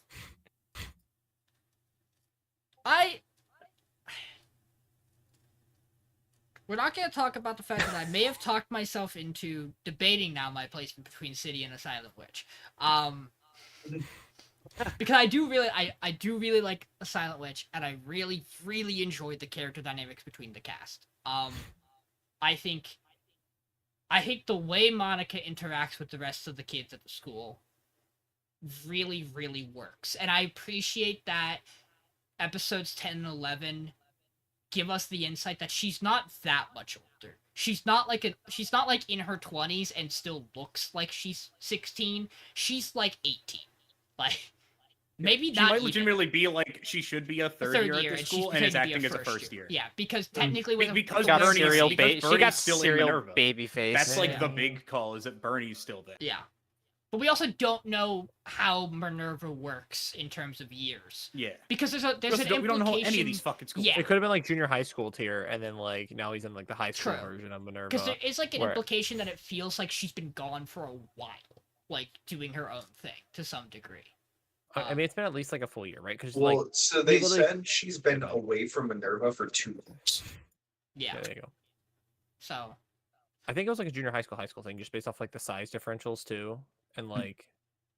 well, yeah, I guess we're that's not how like my quite brain sure. rationalizes it, just because otherwise, how are you going to insert her back into like, she's considered a first year, right? Yeah. Yeah. And so, He's but also either just- way, The scene where Bernie, I think some of the stuff with Bernie feels a little played up, but it works because he's a scumbag, and he's and not it's also her being in True. her own head, Yes. right, ahead of time, to because some she had degree. this one. Yeah, And It's- he's but it's also also him being he's in also his own young. head. It's not like he's not supposed to be portrayed as in the right. Yeah. He's very portrayed as someone who's having a major emotional reaction to this. But the scene that really got me out of that was when she goes to him and she's like, "Look, I did it," and he has his full breakdown on her, and he says, "You should go live in a cabin in the mountains." And she goes and does Because that. she does it, Yeah. because of how Yes. much he means to her, she takes that Mm-hmm. to the core of her heart, and that is heartbreaking. Mm-hmm. That is fucking atrocious. And because all she's known is like, yeah, Bernie has been right to this point. Maybe he's just right, and then I'm just selfish and a terrible person, and I should just go hide out in the mountains and just go be out there.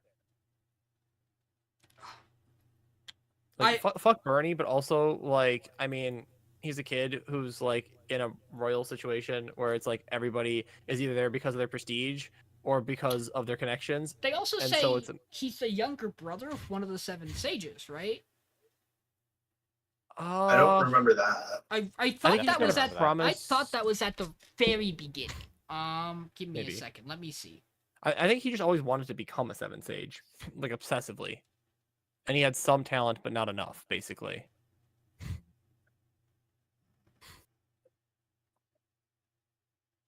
But Keep talking. like I said, while that's like I figure this out. basically his biggest issue makes a lot of sense. Where it's just like he just feels like he's being used, like he's been used before, and it's very frustrating to him, and it makes sense. For his motivations, I think he does, obviously like grossly overreact about it, but we also don't have his full like history, right? Of these acts and stuff, right? Like it feels like he's in like the train of thought of like no good deed goes unpunished. Mhm. By trying to help Monica, he feels like he's just a springboard, and she was just fucking with him the whole time. When in reality, she's just actually socially inept and like literally invented like magecraft through sheer like willpower, numbers, and hating talking to people. So yeah, but like I said, I don't want to give Bernie a pass because like he is a No, douche. yeah. Don't be wrong, but like it is a logical like jump, which is what I do appreciate from the show. Where it's like sometimes you'll get like these like motivations to scorn the main characters simply out of spite or simply out of just because the plot demands a villain, right? Whereas this is actually kind of like a sensible reason to a degree, just taken to an extreme. I'm just retrekking it. He Yeah, you're mentions good. it. He mentions his brother, and then he mentions that he won't be like his brother. So I think I have it reversed. But he does mention his brother again, setting some stuff up for the long term to engage with. You have a brother? And we know Monica had a dad.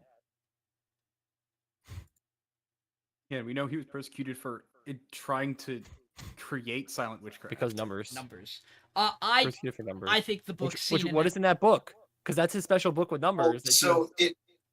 so what it looks like is it's using magic on genetics is what it looked like from the book.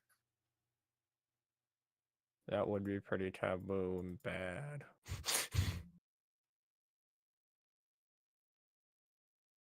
So I didn't see what the cover said because subtitles. Yeah, it's like a split second thing, but it is like on the cover of the book. It's something you don't see all of it, but it's like details on the study of magecraft on genetics or like the genome. Bro, is she gonna invent like eugenics through numbers and silent wagecraft? Just like boom, no cancer. But yeah, when Monica pops off though, it's actually sick. How she like decides, oh, I'm just gonna fall so I can focus all the targets that are directed at me into like one cone to make it easier to block all of them at once, and just focus on like Team was single. so rad. The show does what I think more fantasies that want to be good fantasies need to do, which is you have to Sick fucking find magic. you have to find the way to blur your fantasy elements into really really cool and unique scenarios, right? And so it's Silent Witch decides to blur its fantasy into like mage politics, and it's really cool with how it does it. Like this is a fantasy world that like you bob and weave out of the politics of and bob and weave out of the magic of it. It's really cool. It's not just cut and paste fantasy garbage. And I like my cut and paste fantasy. You are the expert on. I cut and am paste the fantasy expert on the garbage. cut and paste fantasy garbage.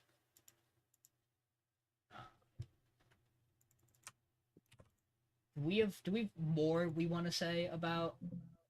Thank you, by the way, for quoting that. I was really hoping someone got was gonna you. do it. It's a fucking awesome quote, bro. I was dying. It's a great quote. I was Because dying he in is. Because he silent really audio. is. I can't express how much that is a true statement about him. No, Ooh, absolutely. we do also just because I think the bit is funny. We do get the guy who wants to marry Monica because it would let him play chess with her, and that is a really funny.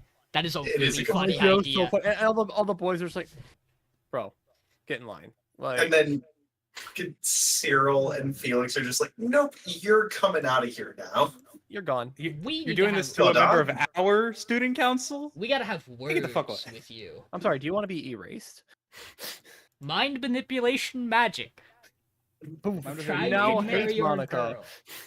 girl. I do think it's really weird to get the end of the season like recap of like I've gotten so close with all the people who are part of the student council of government, and there's just the one fucking girl we haven't talked to outside of the Yep. one seat in the music room who we just do not engage with, and I'm like, This is not a Yuri. She doesn't matter. true. That's not fair because there are other female characters who are important who we do talk about, right? It just feels weird. We've touched a little on everybody but her. It almost makes it feel like we just decided we didn't want to cover her arc in this early stuff, or we're just not getting it yet.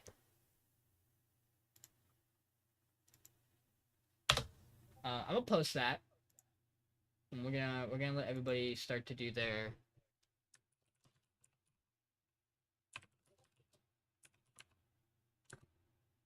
It's time for a weird 4-vote off for the finale. Yes, but while we do that, I mean, we could talk a couple. We'll do last thoughts in a hot minute. And I'm gonna wait before I submit that so I can think on it. I got stats. Stats are silly because we only had 5 power rankings. Oh my god. This is know in it's fact gonna- talk I know six. it's Me and gonna John, sound I thought, dumb. I know it's gonna That's sound dumb. incredible. First means first. Yes. Like number one show. Yes. Most points. Okay. First. It sounds like a dumb question. The show you think was the best put at first.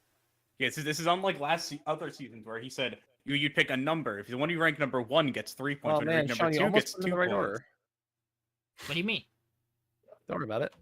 Oh, funny. Sorry, go ahead. Ha. So stats wise, we had this will be our lowest collective total final out of top 3 finish percentage that we have. So like statistically this season will probably be a little bit of an anomaly. The next closest we had was it's always the summer season actually. A lot of our summer seasons they get funky. But so this is out of 25 possible top 3 finishes because 5 of us 5 weeks. I would make a case that I think this would look different if you had at least 2 additional weeks here. Some of these numbers would look a little different. But that's just the way it is. I don't think these numbers are bad. I think these numbers are still pretty accurate.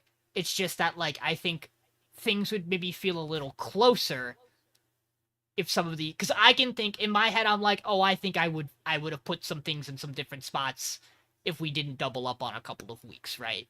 And so some of these numbers would look a little stranger. So we had doing the math, we had 8 shows with a top 3 finish. God. How do you want to do this? So you want to name let's all try 8, to or you name- want Alright, to name the so- 3 So who our did top it? 4. So our top Leviathan. 4. Yeah. Leviathan. Gotcha Yakuda. I want to say Hold on, Lord of what? Mysteries hit top 3 I'll once. be No. honest. Yeah, I it don't did. remember all the Nope. No. shows. It didn't, huh? Hold on. Oh yeah, let that me- Kami I'm Tsubaki pretty sure I definitely know did what- not.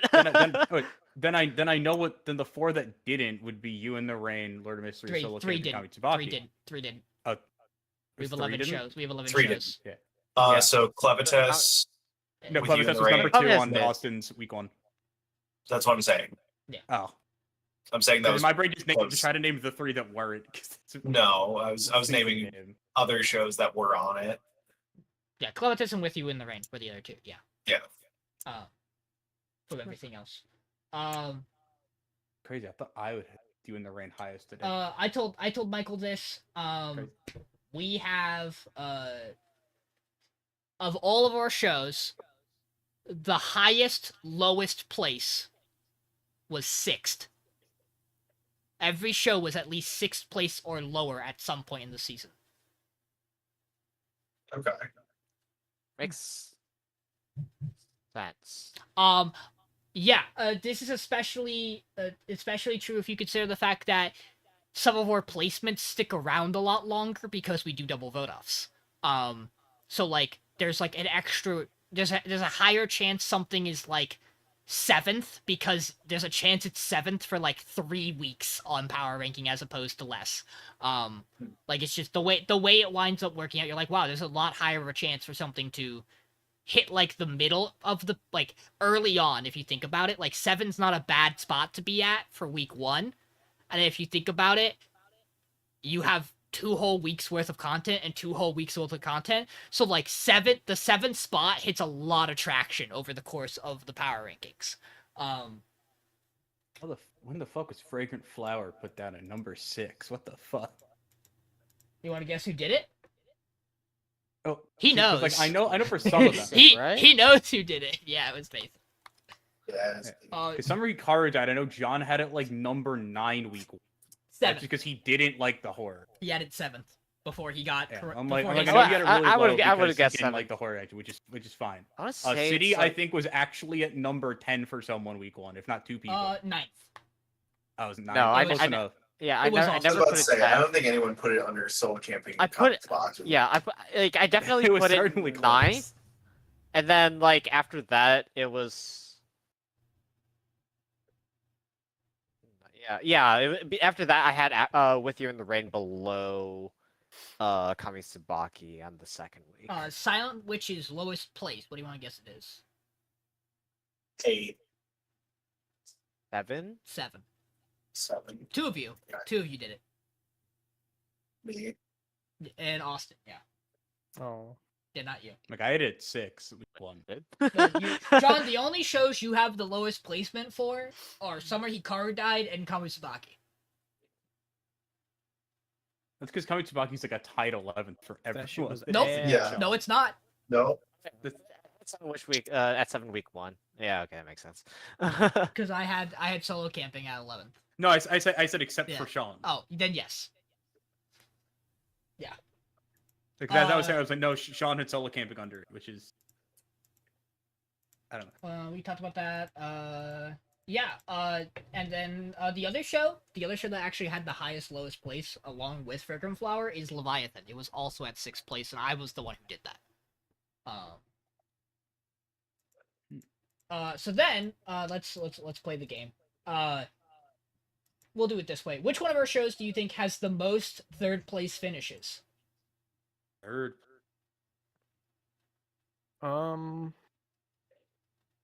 Probably Silent Witch or Hikaru. I think My it's guess would be- Leviathan. My guess is Leviathan. That's where I would place the Leviathan. guess.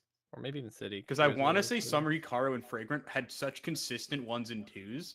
Yeah, When they didn't, that was when Hikaru had like the really don't weird weeks where it dropped like a lot. It's definitely not City, because City was like, if it was in the top 3, it was 1 or 2. Yeah, It was, me like, and very Mason had sound 1 to and be 2 third. consistently, and then Sean had it like 1 or 2, and then Agreed. dropped it to like 5, and then you Yeah. guys had it at the bottom. Which is fun Very fact, I close to never the top. had City at 1. I want to say that was only me and Mason. That was only for a few weeks that we. Yeah. Spoiler alert: John and I did not have City at 1. What? No. What? Spoiler Crazy. for thing that already happened. It Fork is. found It, in it is. kitchen. It is Secrets City of the. not It, found at number it is 1. Secrets of the Silent Witch. John Yeah. is correct. It had 9 3rd place finishes.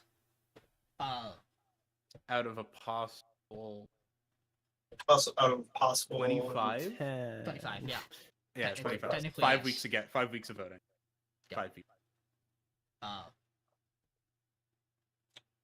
What do you? I mean, we were talking about it. What do you think has the most 2nd place finishes? Hikaru. It is. Yeah. With 10. Yeah. Most first place is Fragrant Flower. Done. Yes. What do you think Yeah, it is? How really. many? How many out of 25? How many? Okay, so it's 13. 12. Mm, No, I put it more. I'd say 7. 15. okay, so What was that, John? No, 7. 17. Did you say 15, Austin? I said 15. Yeah. Michael? I do think like the 13 guess is pretty good here, actually. It's Or 15. Yeah. 14. It's 15. 15. Okay, I was also gonna guess 13, but then Mason said it first. No, 'cause I was like, I know for me it was there. It was missing 3 times. So, And breakdowns. then, Breakdowns are 3rd place finishes. Fragrant Flower has 1. that was me. Leviathan has 3. Summer Hikaru Died has 4. Clevites and City have 2. With You in the Rain has 1. And Secrets of the Silent Witch has 9. 2nd place finishes. Gachi Yakuta has 1. It is its only top 3 finish. Fragrant Flower has 7. Leviathan has 5. Somebody Hikaru Died has 10. City has 2. Secrets of the Silent Witch has 3. First place finishes. Fragrant Flower has 15. Summer Hikaru Died has 4. City has 4. Secrets of the Silent Witch has 2. So what this mathematically breaks down to is, Gachi Yakuda and With You in the Rain have a total of 1 of 25, which is 4% of top 3 finishes. Clevites has 2, which is 8%. And then City and Leviathan have 8, which is 32%. Which I always say, if when we get to that week, when we get to that would normally be week 7, and we do the vote off with 5 shows left, if shows 4 and 5 are tied, I think that's a really good sign for the season. Because it means that like that last heated vote off before you decide the thing that doesn't make top 3, it means that it was close, right? That it was, and they were tied. So like that moment where we're like, will it be Leviathan? Will it be City? Either could kind of be here. That was real. Like the stats backed it up, and I always like when that happens. And then Secrets of the Silent Witch has 14 out of 25, 56. Summer Hikaru Died has 18, putting it at 72%. And Fragrant Flower has 23, putting it at a 92% finish. That is not the highest percent finish of any top 3, because we have had silly things happen before. That is pretty fucking close though. 92 is up there with a lot of. That's just shy of Medalist. That is not as high as Blue Box. That's the same as Kaiju. It is a little under Windbreaker. Again, because those are always really funny. It is below Trigun. It does not hold a candle to Licorice or Yakuza's Guide to Babysitting, which both have 100. Because those seasons were silly. It's We just had like 3 shows that were good and a lot of we're wading through and picking which one we don't want to watch. It So is. it's so funny to think that Spy Family wasn't at 100% for that season. Right? Nope, it was real close. Because that would have been, that was the other of that top 3. Yep, it is below No, it isn't. Call of the Night. No. Wrong season. Spy Family won its season. Yeah. I could have sworn Spy Family. No, Spy Family was the season where we all just kind of agreed. Yeah, so what's getting second? Daemon out. So I thought that Awashi. and Buddy Daddies were in the same season. That was like the whole big things that those two were. Maybe they were like a season apart, and that was like the big talk with Buddy Daddies concept that it was Spy Family. Yeah, it was right after. It's below Or ranking of. two You're in the seasons constant after. talks about the two of those. It's below ranking of Kings. It's above Case Study of Vanitas in terms of percentages. Some real fun, interesting stuff there. It should be noted it has a higher percentage of top 3 finishes than anything from the Winter 2022 season. Isn't that funny? That season was something. That season is certainly something. But yeah.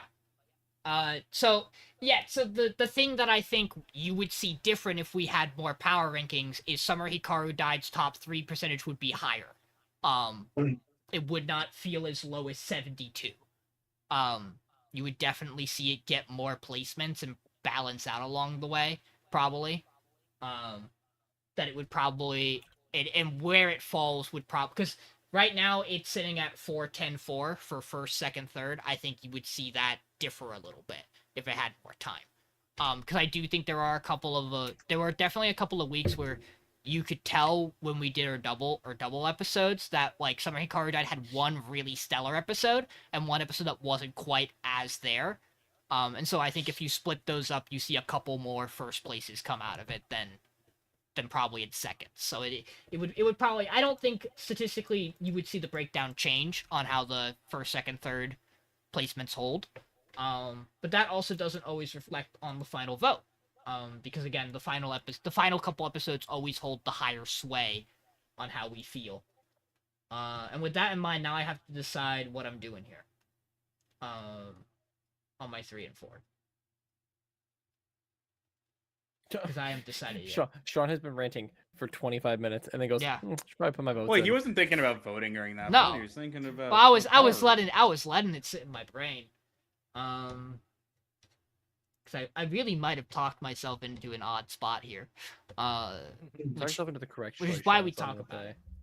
I don't think the choice You make makes. the correct. I don't think the choice It doesn't I'm make a debating makes a difference. difference. I think the choice I'm debating just decides whether one thing is slightly higher in its own scoring than the other. You want to put Kami Tsubaki at number 1. You're like, right. Just get it over You're right, with. I And do. that is the correct choice. This is where I reveal that I've actually watched. Kami Tsubaki's I actually 3. watched and finished all of Kamusabaki, and it is a 10 out of 10 show. No, you didn't. Michael, wait, you fucking liar! As how Sean dare said, you. like a liar. Okay, so let's do. You know, like a liar is one of my favorite bits to come out of like You know, Like like a a liar. liar. because everyone knows it. Everyone's seen that specific comedy show. I want strawberry. I like John Mulaney. I'm glad he didn't go to Saudi Arabia. Good for him. I'm amazed Bill Burr did. Okay, so let me do this. You gotta give me a second now to do my thing.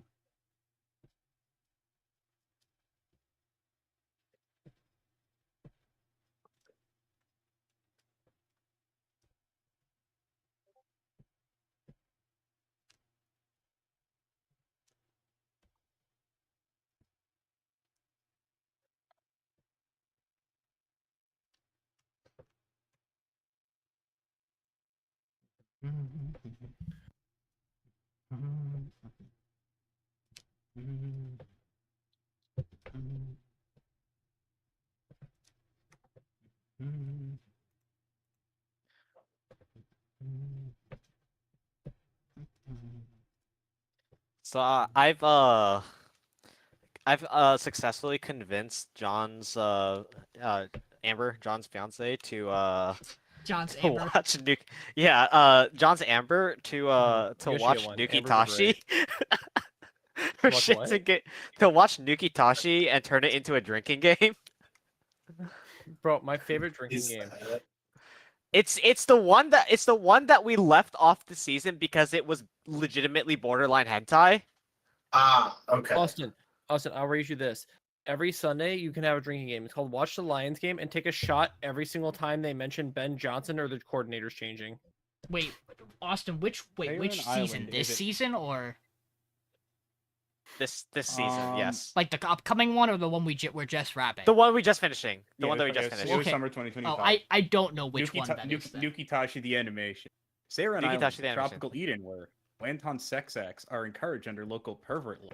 But even in this paradise, some prefer to remain celibate. I'm not Yeah. going to read the rest of this. because legitimately, That's all you need. I actually think the ecchi show we're leaving off this coming season isn't that bad. Wait, which one? Wait, it's which the one was it? massage. Is it? It's the massage one. Oh, N- I mean, Nuki Tashi's genres are comedy, erotica. There would have just been flat tits out sometimes. Like, Oh yeah. I mean, that is what erotica means. I mean, as with this one, as with the massage one for sure. These some titties. But that one's not horrible. I mean, like it would get voted off first. Oh yeah. First week. Well, But like, it's not you like never know. You Austin, speaking from experience, you never know. Nuki Tashi has a 7.08 on anime. Of course it does. So like, maybe it's not the worst thing. Hold on, but don't- also normal people didn't watch. Exactly. I was gonna say, don't Yeah. forget. the way that we Once phrased again, it was like there's a reason every Love Live has like an 8.2 or higher, Yeah. and it's because only Love Live fans watch Love Live. like the way that we talked about was like, you know, we're watching it like it's, you know, kind of like it's interspecies reviewers, you know. Like D by D or DXT, Yeah, exactly. which that show is wonderful to watch exclusively with friends in a call while drinking. Yeah, making like I said, fun of it. we are watching Nuki Tashi as a drinking game. Yeah. We haven't figured out what the rules of the drinking game will be, but there will be alcohol involved.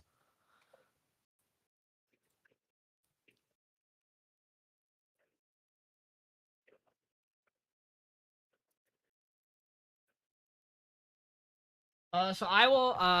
So let's run through it because I have the stats. There is a 0.5 difference between our third and fourth place show, and there was a 1 point difference between our first and second place show. Because that's just how that goes. There's 5 of us. It can only go so many ways. So fourth place, Secrets of the Silent Witch. Hey, I did indeed put City as my third. Because I I was so convinced close to putting Silent Witch second. I convinced myself. That would be funny. I convinced myself that I really do think the parts of City that won me over really did win me over. And then, second place, Summer Hikaru died. So John, congratulations. Austin has all rights to kill you. It is indeed the victor. Oh, it's okay. John won't be the one Karan. that I'm killing. It truly is just that easy. Who was the other person who put Summer Hikaru died at first? I did. Yeah, I was gonna say, 'cause it was me, and I was curious to know who else did it. Again, that is not to say that I think Karuhan is not incredible. It just truly is Yeah. that I adore the things about the Summer Hikaru died that are there. I really do. No, that's fair. That's my thing. Is I really like Karahana, but when you are sitting me down in front of a absolute masterpiece of a horror show and an absolute masterpiece of a romance, I'm picking the horror show every time. I'm sorry. And I think that's the wrong choice, Mason. And here's what I'll say. I think Karuhana's the better show, but I like Summer Hikaru died more. I agree with that. That's what I'll give you. That's this is exactly one of how those I things feel where I'll about be it. like, yeah, John, that's why I'm not upset. You absolutely deserve to win with this show. It's And fucking also, stellar. John, you pulled a me. You had the first and second shows. So, I had Summer First and Hikaru second? died. oh, sorry, I didn't know Karu. Bart. Bro, I'm not picking Excuse the me. fucking horror show, bro. Sorry, Gun in my head? I Hell got no, thrown off brother. by the fact that by you having Amber talk about it just Yeah. made me think. Yeah, sorry. No, understandable. Yeah, even No, it's even fair. even if John had the show, no, he fucking didn't. Yeah, exactly. Well, okay, dude. So But- I want to remind you that I never want to hear again that romances don't do well on this podcast. They don't do Um, well. because I'm just Wow, saying, if this lost, this would have been the second worst loss ever still. because I want No. you to know. No, it'd be Yeah. like it'd be Yeah, like no, it'd be fourth. worse. It'd be like It'd be fourth. worse. No, because the thing it's losing to would not be that bad. That's why I think it's like second. N- Second worst romance No. show to lose is what I'm saying. I was Romance specifically Okay, when romance you show- romance well, shows. Okay, there romance you show to go. lose, that's very different than worst loss. I don't know, man. The other good romance show I had, the podcast lost to a skateboarding show. Like, I don't know. And I mean, like, I stand by it. That's the problem. Look, I don't know what to tell you when you're in a room full of 3 guys who absolutely fucking love skateboarding. John, what you John, I'm actually realizing your problem is that you lose to shows that are gay. Turns out, John. Statistically, on No. this podcast, John, you have lost to shows that are gay. To be fair, we've all lost to shows that are gay. Now, not if you pick the show that's gay. Yeah, exactly. Just pick the gay. Like, Michael's got a pretty good track record of picking the Have I show not that's picked gay the gay before? and winning. I don't think you have. I mean, maybe in some way. We'll I find picked the something Yuri that before. was- No, I picked the Yuri show. I Yeah, picked the that's Yuri fine. band show. That's true. I picked the Yuri before. That's gay. Sorry, I was particularly talking about the fact that you lose to particularly. I used to like Yowie. Yeah, you Yeah, lose true, to Yaoi. True. That's Yes. true. It's very funny. Because just It's to my weakness, isn't it? just It's to my highlight this point, Fall Blue Box won. The season before that, Machine won. So like I don't want to hear that romance doesn't do well on this podcast.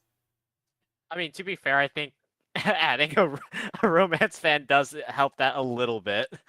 Yeah, and then- but also like And I just want to I want to highlight traditionally we had Winter 2022 which had 2 romance slice of lifes in top 3. You then had where's the next one? You did had 2023 Winter 2023 which had a romance in top 3. And then if you're not, I'm not counting Insomniacs as a romance. You then had Winter 2024, which had a romance in top 3. You then had Summer 2024, which arguably has all 3 of them romances. Because that is Makiine, Alya, and Senpai is not an okay. If you want to give Don the Don a romance tag, you could, but most I people disagree with that. wouldn't. I agree. Most people wouldn't, so I wouldn't. You have Crush at Work, and then last season you did. So like it's like 50-50 about whether or not a romance makes top 3. And my response to that is simply have better romances up for grabs on the podcast. Not Yeah. It's like saying fantasy doesn't do well on this podcast, which actually might be a more true statement than romance. Is that flat fantasy does not do well on this podcast. I think the problem with flat fantasy is flat fantasy requires a lot of world building, and 13 episodes isn't enough time for that shit. Yeah, I think that's I also think that the quality of fantasy has definitely been like not as great in the past couple seasons at the very least. Yeah, like the thing is, we get a lot of good fantasy. It's just not marketed as fantasy. It's true. That's true. That's real. Like Silent Witch, it's the first good one, the first like really really good one that we've had in like a good. Okay, I mean like to be fair, I haven't. It's not like I really watched everything that you guys picked when I was not on the podcast yet, but I mean, obviously the two big fantasies that come to mind that have been recent podcasts are Dungeon Meshi and Making of Free Kings and Yeah. Free Run, but that season doesn't count. that season doesn't exist. That season doesn't count. We didn't do it. Once Upon a Witch's Death got 4th place. True. Hold on, I'm doing a quick double look. Zenshu got 2nd.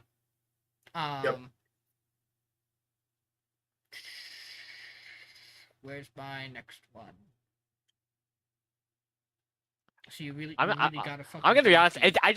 I definitely just like did not have it in my mind that Zenshu's it was a Historia fantasy. got It fifth. definitely Yeah, like a lot of is, but like I just did not like process 2 and 2 and just like and like think and remember that it was a fucking fantasy. See, the problem is that Okay. often our fantasies drop out at 4 or 5, because like that's like Land of Leodale, Wistoria, yeah.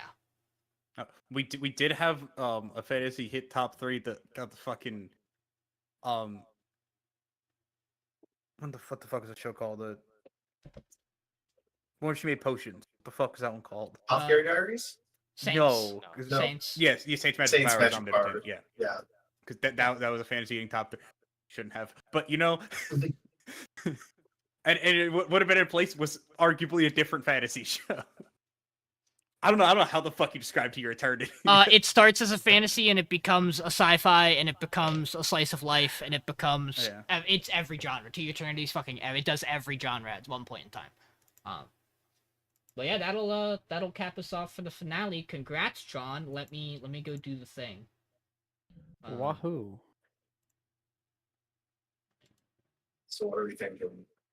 Yeah. How you guys feeling? Do you wanna? I mean, I don't think it'll take that long. Like, I'm down to just do it. I'd much rather just do it now than have to.